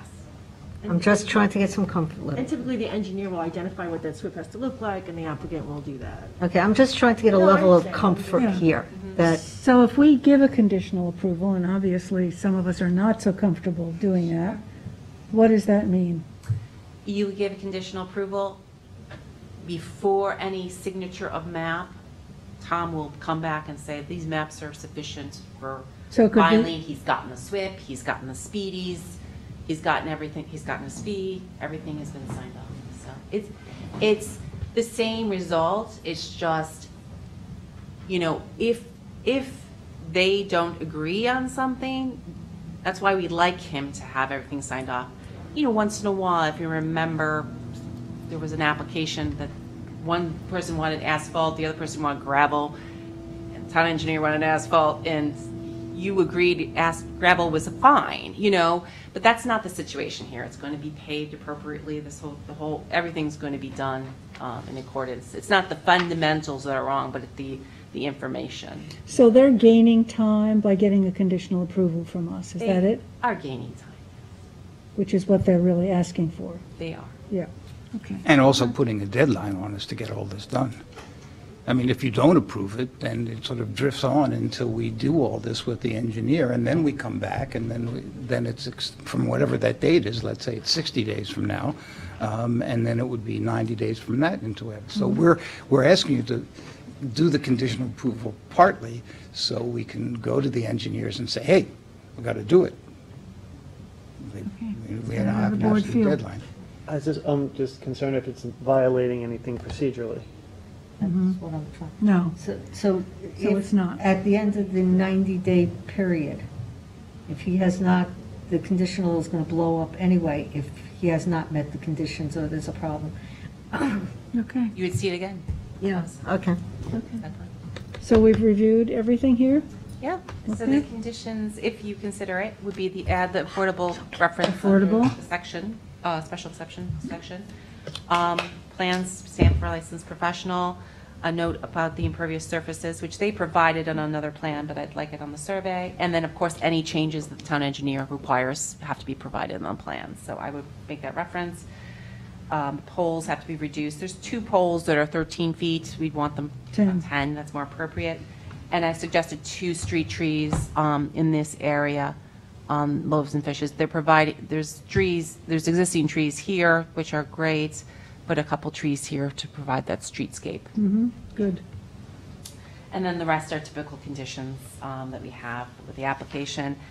And then 5 is our typical affidavit, 6 sets of plans. 6 is DOT approval if necessary, so they may not need it. And then B is the affordability covenants that will be reviewed with the housing director.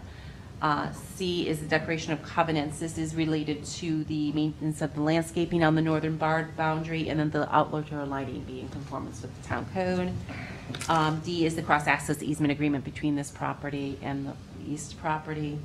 The covenants be reviewed and approved by the town attorney, county, and then the maintenance bond requirement for the landscape. Okay. Any other questions? No. Okay. Motion by Zuccarelli to second. approve, second by Gloria. Robin, all in favor? Aye. Opposed, abstentions, 5 in favor, 1 absent. Thanks for your time. Thank you. Okay, we're moving on to the number 21, the Sag Harbor Fire Truck Museum. Yes, so. 167. Yeah.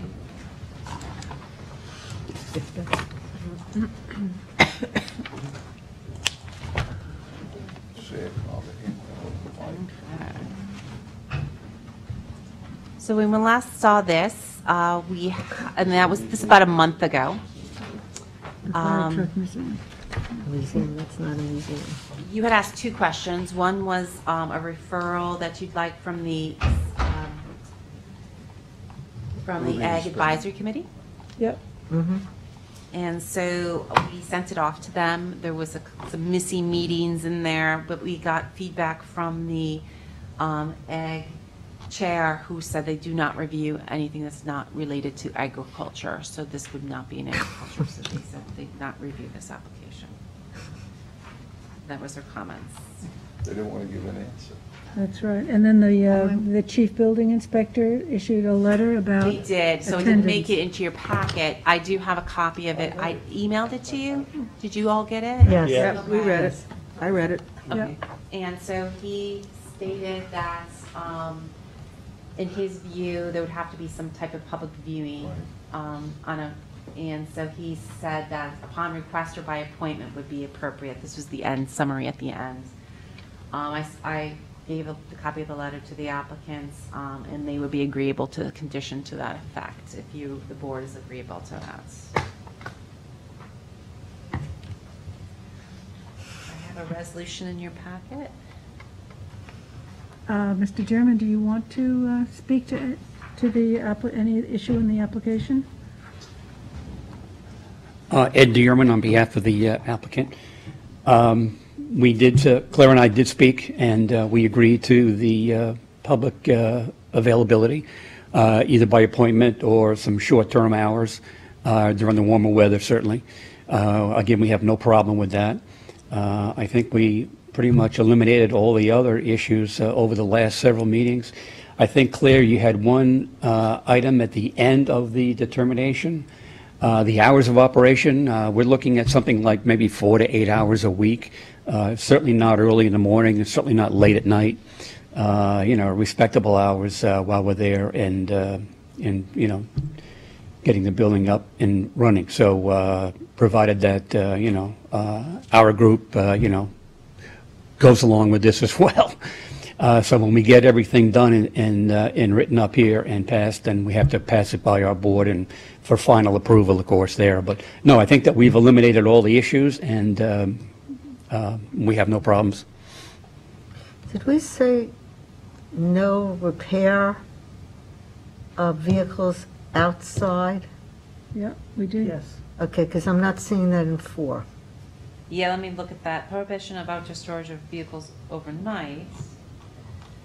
Prohibition of cleaning, so should I add that as another item? No repair outside? Well, I thought that, you were talking about certain things. Well, why don't you just add the word repair, cleaning, painting, maintenance, or repair of vehicles? No, because that would be indoors or outdoors. They can repair. Yeah, nothing outside. I can They say can indoor repair. or outdoor? No. May I? The prohibition of cleaning, painting, or maintenance of vehicles which involve detergents, oils, or chemicals, that would be indoors or outdoors. What we were concerned of was that they were going to have trucks outside and that they were going to be maintaining the trucks outside. Right. And if I... No, we agreed that there would be no work outside. Correct. So I think that has to be a separate number. Okay. Yes. VI. Or Yeah. Where are you reading that? the number 4. It's What's the the, last. what page? It's the last page. The last page of 168. 168.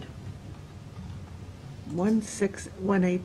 168. These are the conditions of the 168. amendment. And so parts I of think the prohibition of outdoor sales and display, we've done that, but I think that the hours of operation, Also has to we have to specify that in terms of, was that intended for public operation? Is that it, or what were you thinking? Well, what we're looking at is simply, using it during reasonable hours. Again, like I said before, not early in the day, not late at night.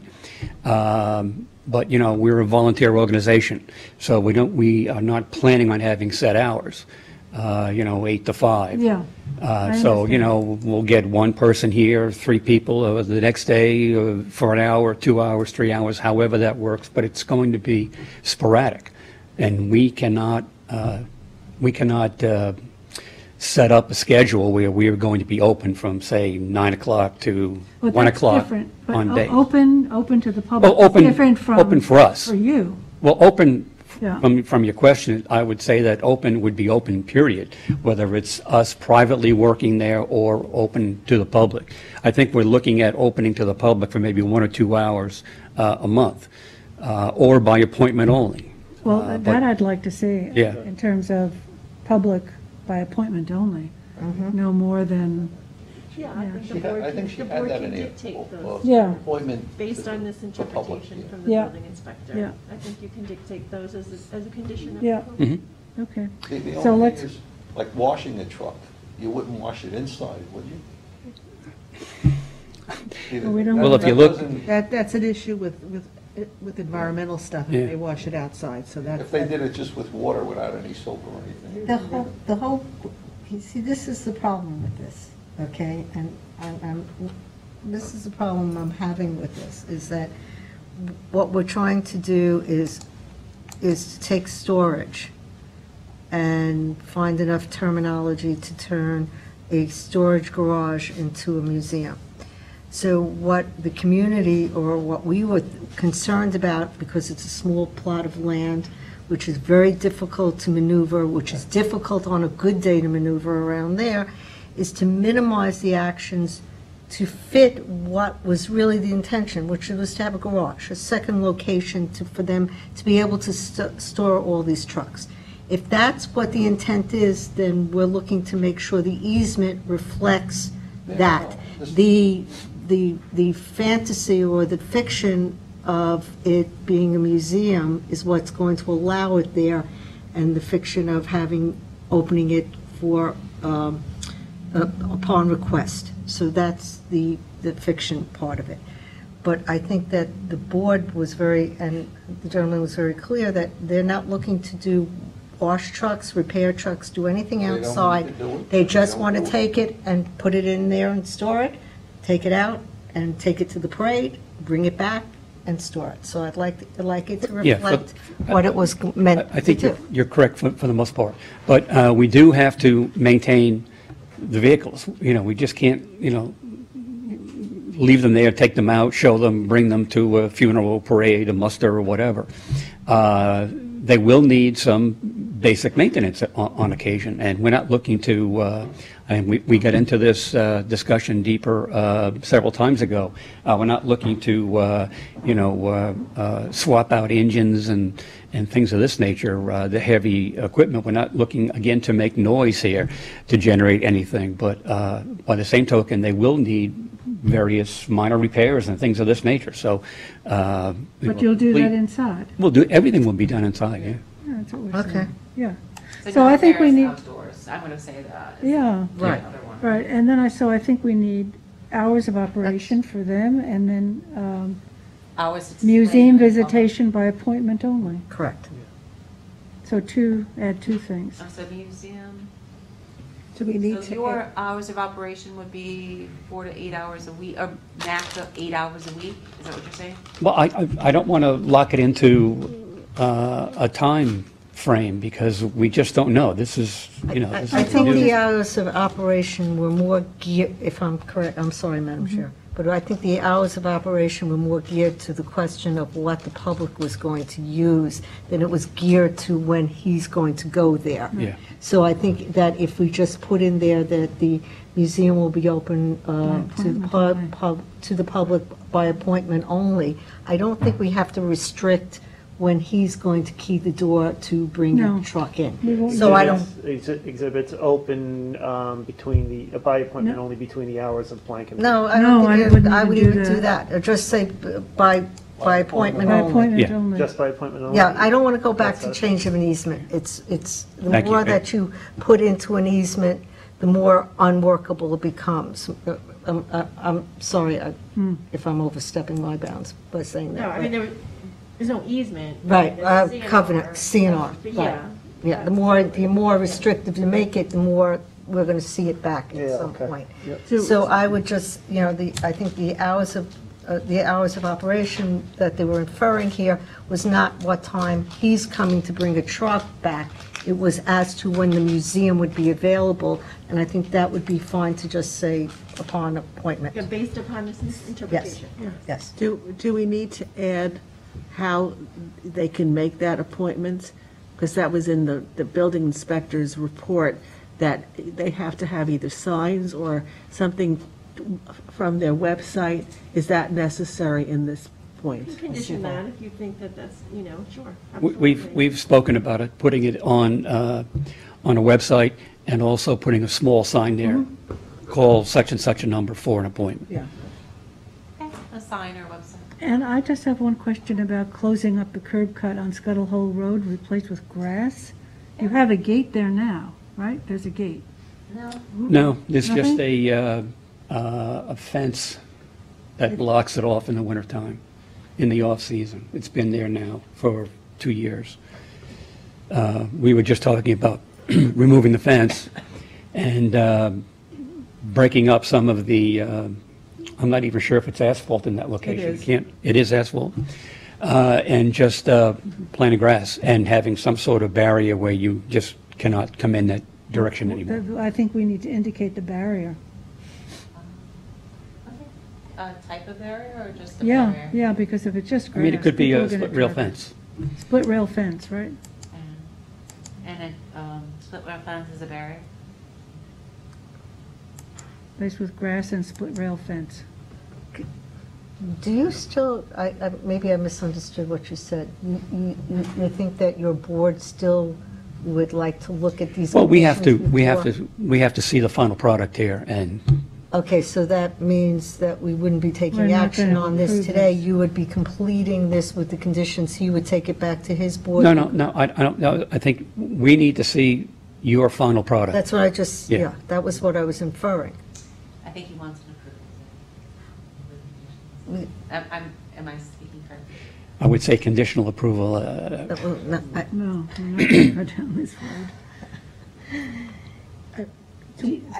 Do we also need to redo this special exception report that's in the packet? Because I'm going to add this additional language as your changes of conditions. Well, then I we mean, should wait. an awful lot of the answers, well, we're waiting for the building inspector. Right now, we have the answer, so his memo will go in there, and with that approval, you're approving these covenants, which will restrict your use to a museum. You find that this is a museum, the standards are met, and with these conditions, you find that the Claire, standards- can I ask, I'm not speaking for anybody on the board but myself, but I would feel a lot more comfortable because there's a lot of mush that's going back and forth here in terms of how we're defining terms and such. I know you want to get going. I know time is of the essence for everybody, but I'm very uncomfortable. Is it possible for you to complete this report with all what we're missing in 4A, with all the little things? Then he can take it back to his board. We can bring it back on in 2 weeks, maybe, and we can see a I'm not final. just here, but someone else can present. Do you it. mind? But you'll have the report done. We Oh, can yeah, have- I'll give it okay. to you tomorrow. This way, everybody's on the same page, Yeah. because there's just too much verbiage going on here And you can of show of your people. intention. Right.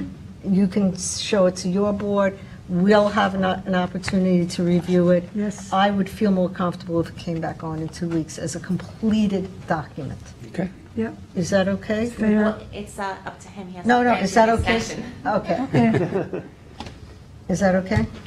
I'm not happy with that further, pushing it off further.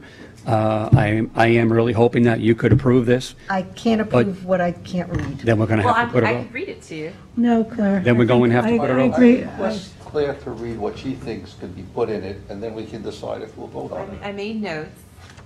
Well, we know what these ingredients are, but the special exception The language special is all off. exception, I mean, there's an Yeah. awful lot that really isn't addressed. Okay. Could you give us 2 more weeks? Okay, so we have an extension You said yes? Yes. Okay. I asked nicely. to August So please. 26th. Okay. And can we get a full report with the Yes. special exceptions all done, Everything with all the corrected. terminology, and then we won't be calling it a fiction? Yes. Okay, so, thank you, Ed. Okay. The extension, you. and you. can I have See a you in 2 motion? weeks. Have a motion? I'll make a motion. Motion by Robin for an Thank you, Ed. extension to August 26th, second by Zuccarelli. All in favor? Aye. Opposed, abstentions, 5 in favor, 1 absent. Okay, then we're moving on. To 191 Atlantic Golf Club. Yeah, This is also an action deadline. okay. It's 191. So I gave you the staff report at the last meeting. It was a distribution. The applicant. Claire, can I interrupt you just for a second? Of course. Yeah, Just to help facilitate this, at the end of our discussion, we will give you an extension to, we understand Claire isn't going to be here next meeting. And so I think we would grant you an extension to the September 9th meeting. okay, So great. that she could finalize any resolution or otherwise coming from the discussion, so. So do you want to have the discussion, or we don't? We definitely want to have the discussion. We were hoping to get a 15-minute break. Okay. You do have pizza in that. Extension Yeah, I to September 9, okay. All right, so let's have the discussion. Let's have a We're discussion. going to Yeah. fight over that, the snacks. So I'm going to forgo the reading of the staff report, okay? I think the applicant has actually responded very coherently to the questions that the board were brought up during the public hearing by the public. There's a couple big issues here that I think the board Yeah. wants to be addressed. I have I don't some know, notes. do you want the applicant to speak, or would you like to bring up the points? Let's bring up the points, because I think we've all read that 13-page letter, which I concur was very thorough and covered most of our questions. I have a couple of, Wayne, are you going to speak? Yeah, okay. A couple of questions. Okay. Because we did a short Form EAF before we got delved into certain things, I just have a couple of additional environmental questions that maybe you can supplement between now and then. And so one of them is the location of the house itself. And I'm referring primarily to the Conservation Board's comments, where they indicated that there needed to be some grading in that location, and that it might be better to push the house north a bit so that it's on a flatter terrain and less grading. So that was number one. So let's. Go ahead, Wayne, yeah. Quickly, and Tony can address that, but that was addressed in our letter. Two things. Yeah. One, the extent of grading, Tony can speak to that, is minimal. And the grading actually for the placement of the house is virtually no grading involved. None. There's not. However, there is grading to the rear entrance that provides access to the rear in that vicinity. Yeah.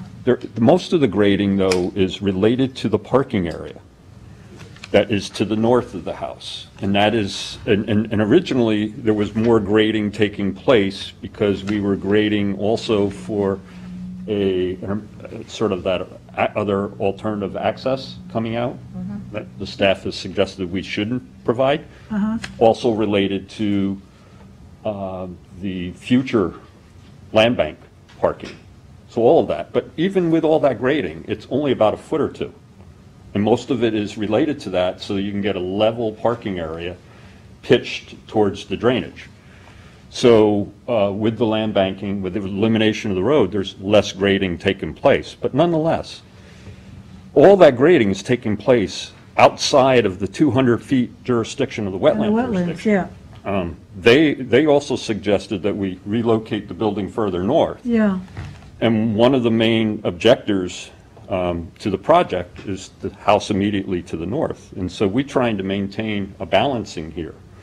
150-foot setback from that property line to the north to the building with parking, half of the parking, the other half being land banked, and now no future access out there, so that can provide that buffer. So everything else complies, and if you go back to my letter, the setbacks for wetlands, the buffer, the 100-foot setback, the 125-foot setback for structures, and 150 for septic, we're well in excess of those.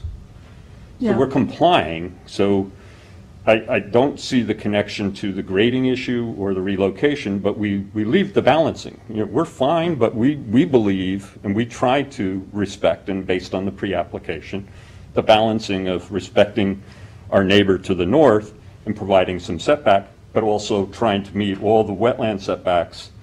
Also, the third element is this limited view shed of the pond that comes across the field there. So we meet all those objectives in the current location while providing a setback. And so I think if there's any other issues, but I think the town engineer really didn't have any problem with that, the grading and everything. Plus, the other issue was, and it was recommended Subsurface dry wells? the half of the parking area, and we're proposing this now, is only to pave the access driveway in and the limited portion for the handicap space, and the other would be some sort of Grass permeable pavers? surface. Like a grass paver of Yeah. some kind. So all of this then reduces any impact on Shorts Pond. That's really Absolutely. what this is getting to. What about different landscaping? There was some comment about that. Well, In this- terms of the tree, the type of landscaping that was suggested. So you have in the package some of the view shed analysis, and interesting, I got brought in, I wasn't with you during the Yeah, pre-application, but there was an yeah. issue of the board at that time, and then you discussed it along the way. There's two existing trees in the middle of that field along the street.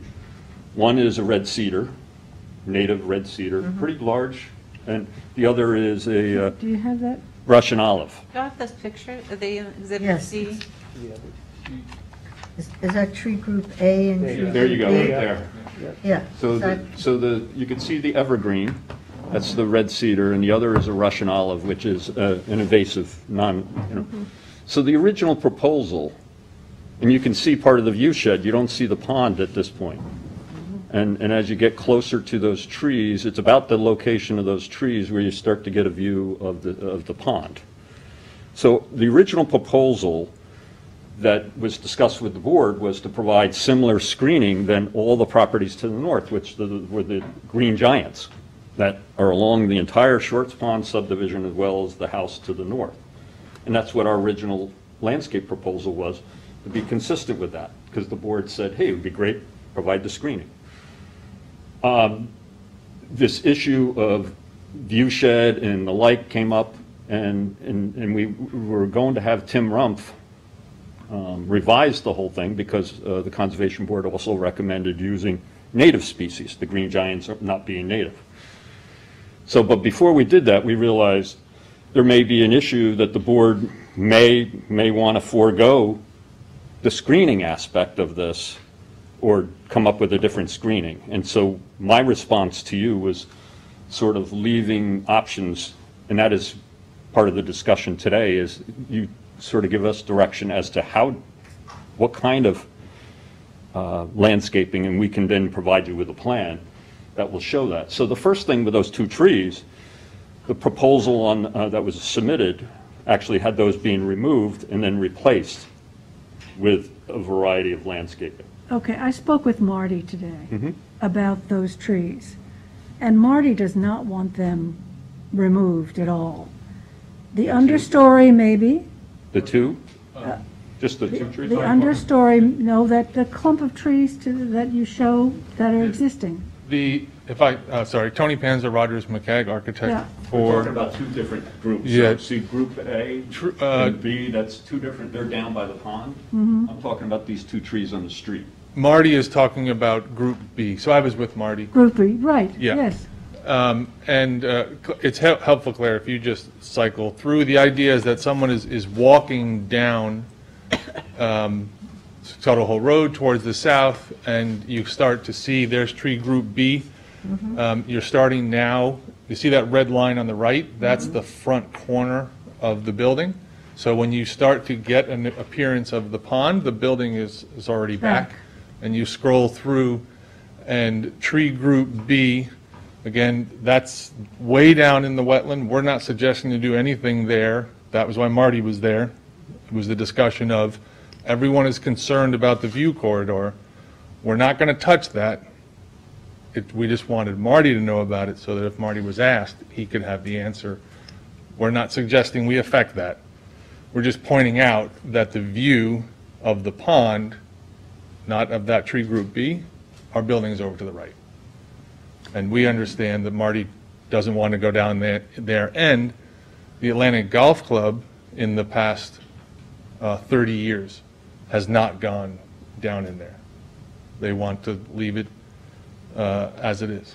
So it's somewhat blocking the view shed, but they're natural and you want to keep them. Yeah, and if you keep going one more, you'll see, I think, the view that everyone is used to, which is kind of there. You go down a little bit further, you see the back of my truck in the next image, and that's the kind of the view that everyone is used to.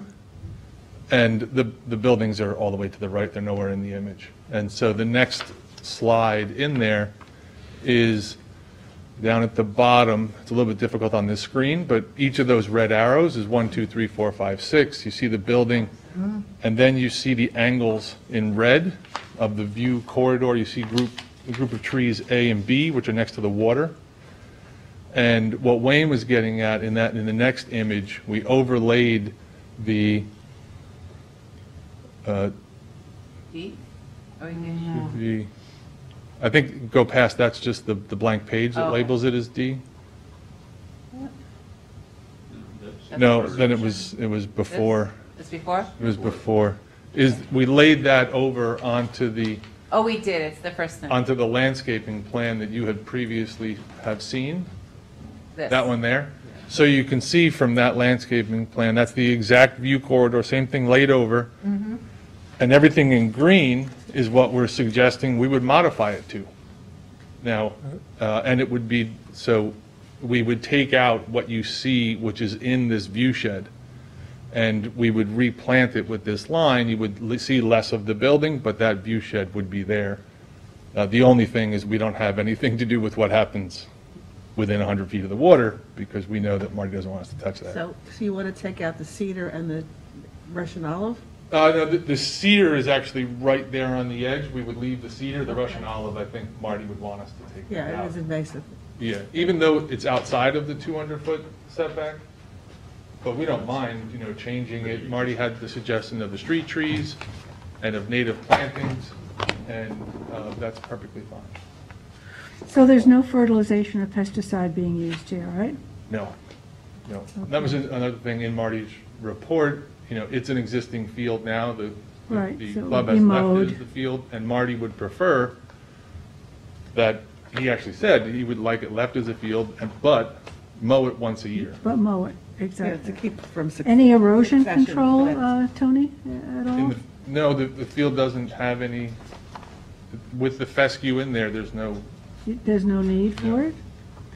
And what about considering giving us a view shed easement? The question is, what does that mean? And typically, a view shed easement is an imposition that the town wants us to keep something in a certain condition. And usually that, we have no problem saying, for example, within those boundaries, we won't plant anything or put any buildings in there. And that's typically what you would want. But we want you to also acknowledge, and this is the other question, within the 100 feet, you sort of acknowledge it already, is normally the language of that covenant would say we couldn't touch anything unless we would have to let that part of the field grow. So that would, the exception would be, is the Yeah. portion of that field that's within the 100 feet, we would be allowed to just the annual mowing. Right, and for Marty, to Right, review it, so to if that Marty says, extent, go ahead and within clear that portion of the something, field, then you can. we're willing to provide whatever you Okay. need that says we won't do anything, any structures, any vegetation, anything like that, that would prevent the view that's there. And I think it would be good to just say, to include the language, with Marty Shea, his department reviewing that. Just as Okay. we all know that the stuff that Tony was referring to, the A and B groups, are outside of that whole area, and we wouldn't have control over that, Right. even though they're on our property. In other words, the question is, you could get a better view if you asked us to go in there and cut those trees down. But Okay, we're trying to also just protect the view shed and protect the pond. Yeah. Mhm. I mean, Shorts Pond is really an environmental issue, and I think that there was, Yeah, I had just a couple of points.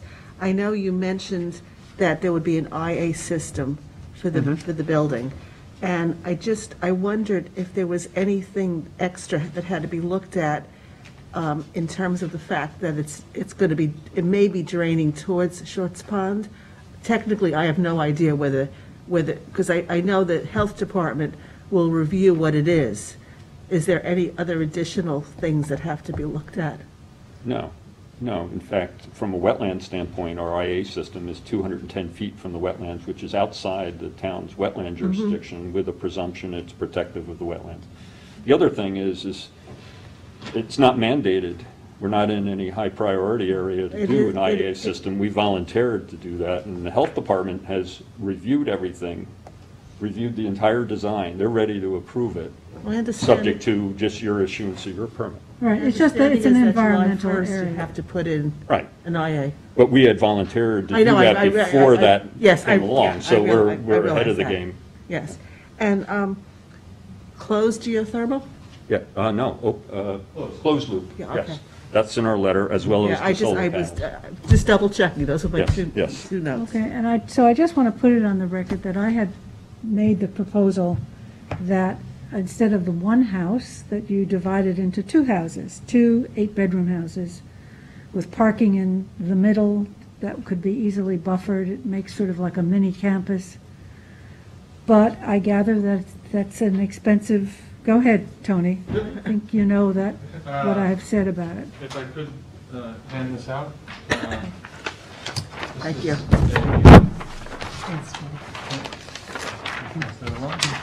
Oh, okay, sorry.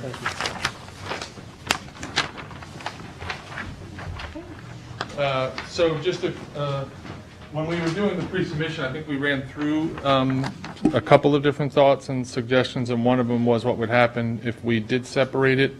We were trying to be as light on the land as possible, which is why we actually had the second story.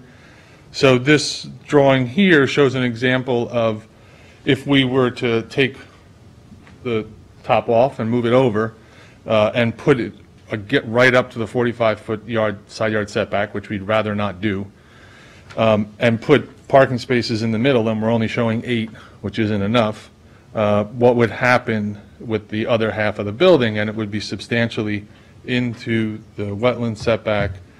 We'd be going through variances with that. Marty certainly wouldn't be happy, and we would throw the view shed out, although our ridge would be lower, but we would still probably be looking to plant in front of it.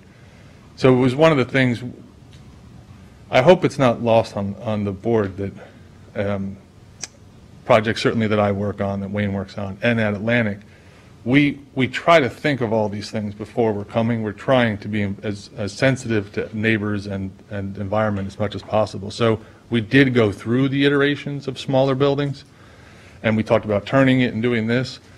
And what we bring to you, talk about that. what we bring to you is what we feel is the kind of helps out for everyone from all directions. And this going to 2, we would be closer to the neighbor.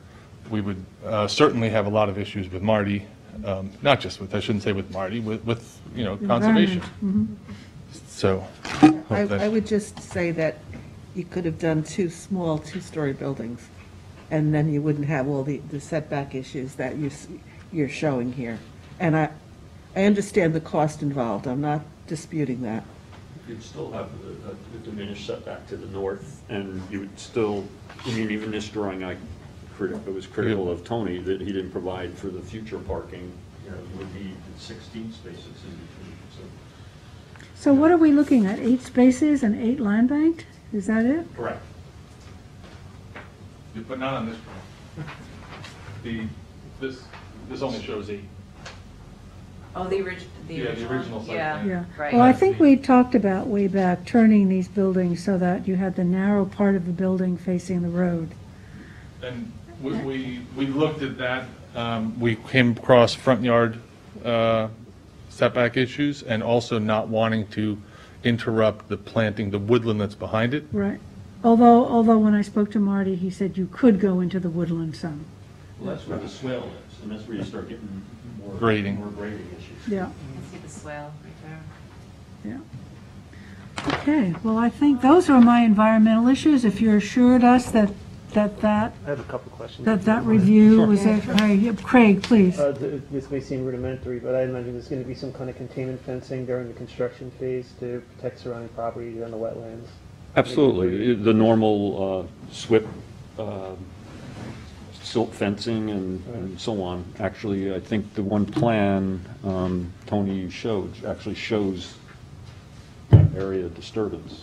Yeah, it's in the set. There's a drawing which has. The grading plan? It's in this set? Should be C-4. No, not that one. The original. This one? The original submission. Yep, there you go. It's right here. So this would be the area disturbance? Yeah, correct. Okay. Although we would look to amend the area of disturbance because we're not going to have the secondary access and we will land bank, so we can actually Cut that? disturb less. Yeah, they could probably cut it like this. Yeah. So this is through what you were speaking about before in the previous application. All this goes through Tom Hawk and the town engineer, and we've all reviewed it. Okay. So the concerns about the potential for runoff during the construction phase into the pond have been addressed.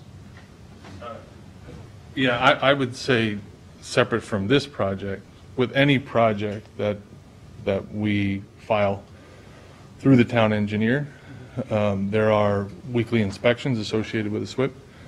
There's the silt fence that goes in. Our civil engineer is responsible for making those inspections. The site contractor is responsible for not letting anything go, and we're there. So the last thing that Atlantic would want is you to see anything going down, especially something that would affect the pond. Thank you. So I have just 2 questions, 2 more. Will you be doing regular monitoring here just to make sure that the pond is not impacted? Can we write that into your? Significant issue. You know, the pond, you know, the question is what's the water quality of the pond now? Being that this was totally surrounded by farm fields for years and years and years. And now, also, you know, the entire, it's termed, I think, locally or historically, the Geyer Gully. Yeah. Is to the north, and that drained all the farm fields to the north into Shorts Pond. But what's happened is all these farm fields have disappeared.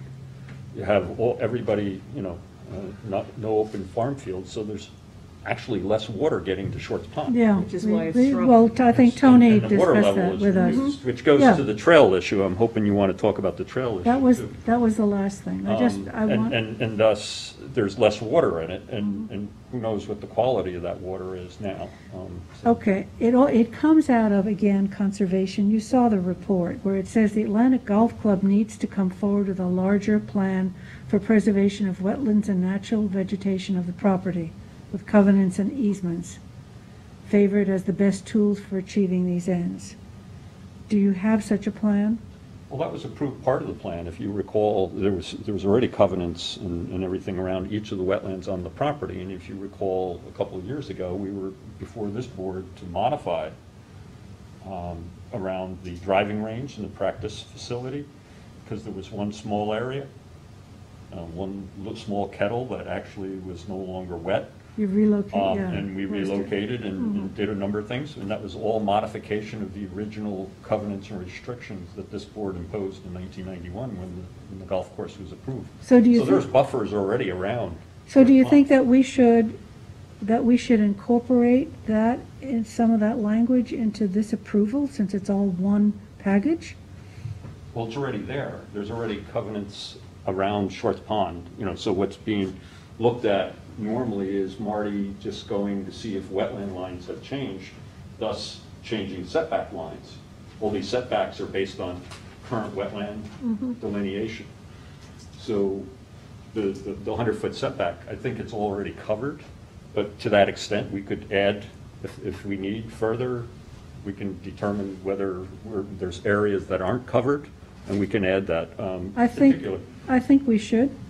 I think it makes it a more complete environmental review of it. Yeah, we can amend whatever prior documents or whatever, and just, because that's the other way we have to actually That's your provide baseline the annual document. mowing provision. We have to address that Okay, somehow.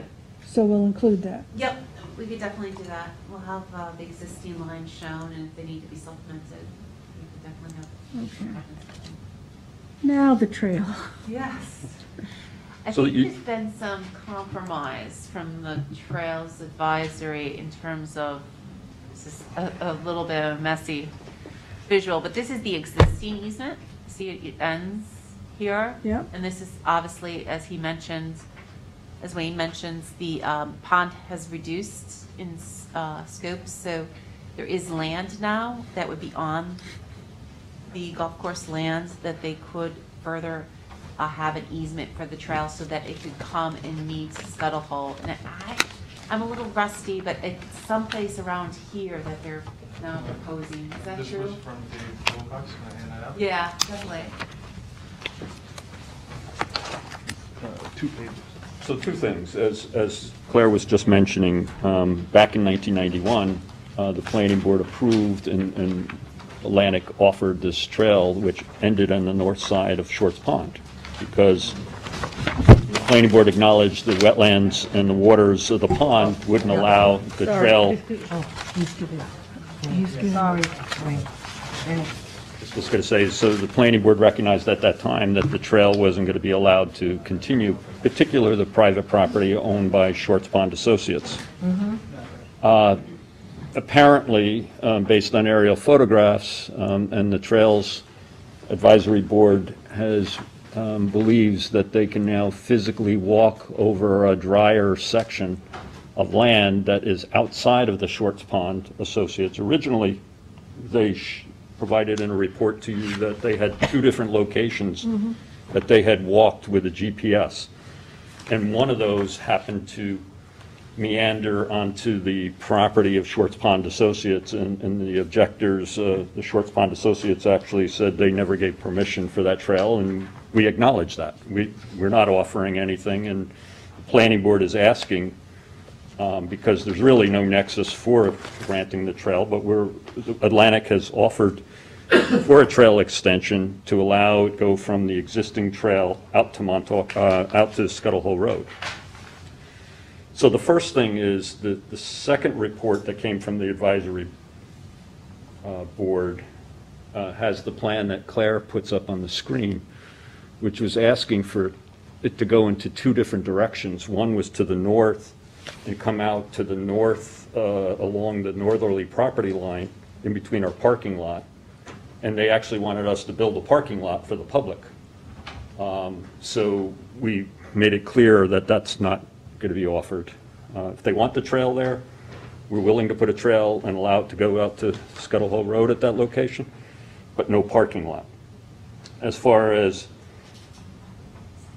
a trail to the south, it's either or, one or the other. Not going to have both of them. So if they want it to go to the north, that's fine. If they want it to go to the south, however, and you'll see it on this diagram and on that diagram, so they propose this to go out to the open field and then go to the path that exists that leads to the maintenance building and out through the maintenance building somehow. Originally, that one shows going out to our entrance road. And that's why I responded that, number one, Atlantic doesn't want to intermix the public walking with our maintenance facilities or trail or access.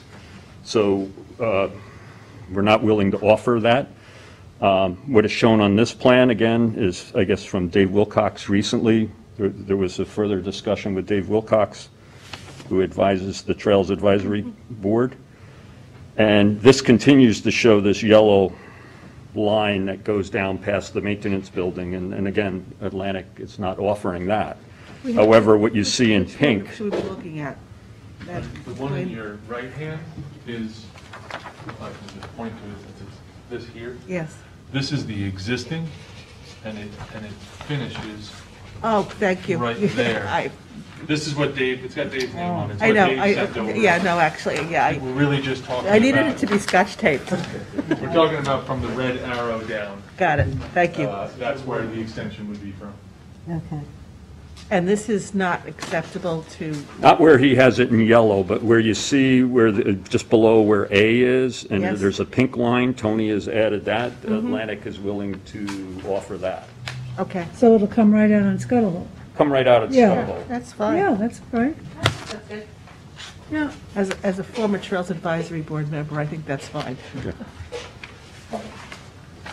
Okay, so have we resolved all the issues? We have, Problem solved. okay. So we'll have an extension till September 9th, and I will update the staff report accordingly. And we'll have it in advance to review. We'll Yeah. have it 10 days in advance. Super Okay, duper. a motion to extend till September 9th? Motion. By Robin, second by Gloria, and all in favor. Aye. Opposed, abstentions, 5 in favor. Thank you. Thank you. And where's the pizza? It's not We have one more. We have one more, we have Bridge What, today? Petroleum. Yes, Bridge Petroleum. Which is number... Are you here for Bridge? No, I wanted to see if I could address the. No, it's Three. not. That's fine, that's fine. Yeah. Thank you. Number 223. It's number 25 on the agenda, but the packet number is 223. Okay, we have so little time to do this. I know. Really, because the draft is in progress. This and is- Can we put this off? Charles Southard is the applicant's representative. Charles, are you? Yes. Can we put this off, Charles, because we wanted to go through the EAF part? We have Is it- a scheduled hearing for the Board of Appeals, and they're waiting for the results of the Court of Appeals. ZBA. ZBA. The ZBA. No, we're still on. We're still working. Can you go to the podium, sir? I'm sorry. Oh, just your, Charles, just say who you are. Charles W. Souther, Jr., registered architect. If at all possible, can we push it off to the next week? We have very little time, and we want to go over the impacts here. You're on schedule for the ZBA? Yes. You're already on the agenda for what date? For the next hearing, which is it's August, I don't remember the date. It's at the end of the month. Do we have Well, another meeting before? We have 26, We August should have one 26th. before. Before the ZBA? Yeah. No, they're first and third, we're 2 and 4. Okay. They come in between us. So they're- We postponed the last one, we had to postpone They it, likely meet. because they were waiting for this, so. Yeah. The 19th is next week. Well, then, if we can't get an extension until the 26th, then we're going to have to go through this, but this is where we want to go through these impacts. Yeah, I mean, we have a 6 o'clock meeting We started. have a. I understand. Yeah, it's not his. I fully understand, I've been here for Yeah. 2 hours waiting, 3 hours. Quickly, I'll just quickly address this. So this is about a 14,060 square foot building that's going to be convenience store and the pumps, which are remaining in the same number. They're proposing 9 parking spaces. The building would generate 15 parking spaces. So they're shy on the parking. They need an interpretation from the zoning board of appeals that the convenience store at that size with the retail, and it's broken down in your packet, would be appropriate for the property. There was a lot of public interest at your pre-submission report. Right. And they identified issues that I have in not quite reflected in here would be transportation and possibly noise from vacuums, which actually we had mentioned before during the previous review. So I have some significant issues with this project. And Okay. the board probably does too. We do. The applicant's choice is to possibly come back with a redesign that would reduce the number. I'm thinking at least we'd have to provide parking that's 2/3 of the requirements. So if it's a 15,000 square foot building, you'd have to have 10 parking spaces. They're providing 9.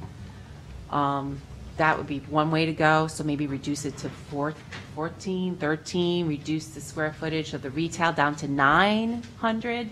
That might be more appropriate than you're providing at least 900 square feet, 9 parking spaces for the 900 square feet of retail that's proposed.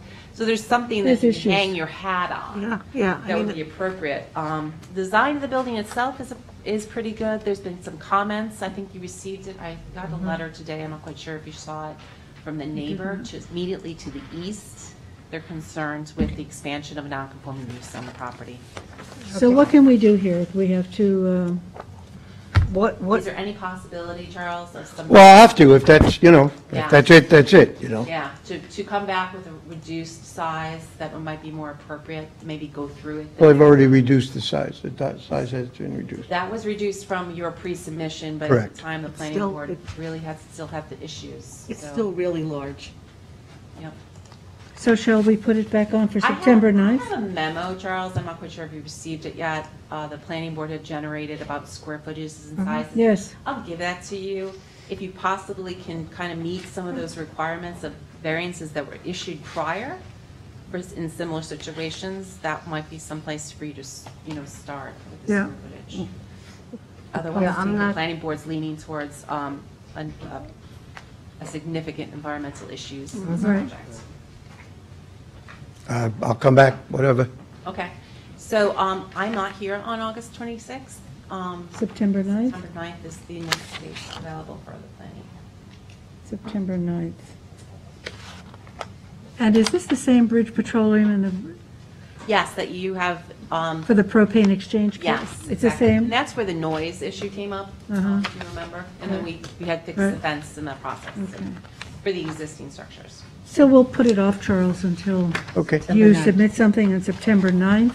So there's no, do I need an action on that? I would do a resolution extending the secret determination until September 9th. Okay, can I have a motion to set the secret determination to September 9th by Robin, second by Zuccarelli, all in favor? Thank you. Opposed, abstentions, 5 in favor, 1 absent. Thank you, Charles. And then we're acknowledging the signature on number 28. Bridge Petroleum. Oh, I don't have, who's the planner? Me, and you sign them. Okay, I have the Jackie Fenlon stuff. She never came to tell me how to do it. Yes. So, It's a redate and initial. yeah. Okay, so we'll acknowledge that. Yes. And motion to adjourn? Motion. Motion by Robin, second by Zuccarelli. We are adjourned.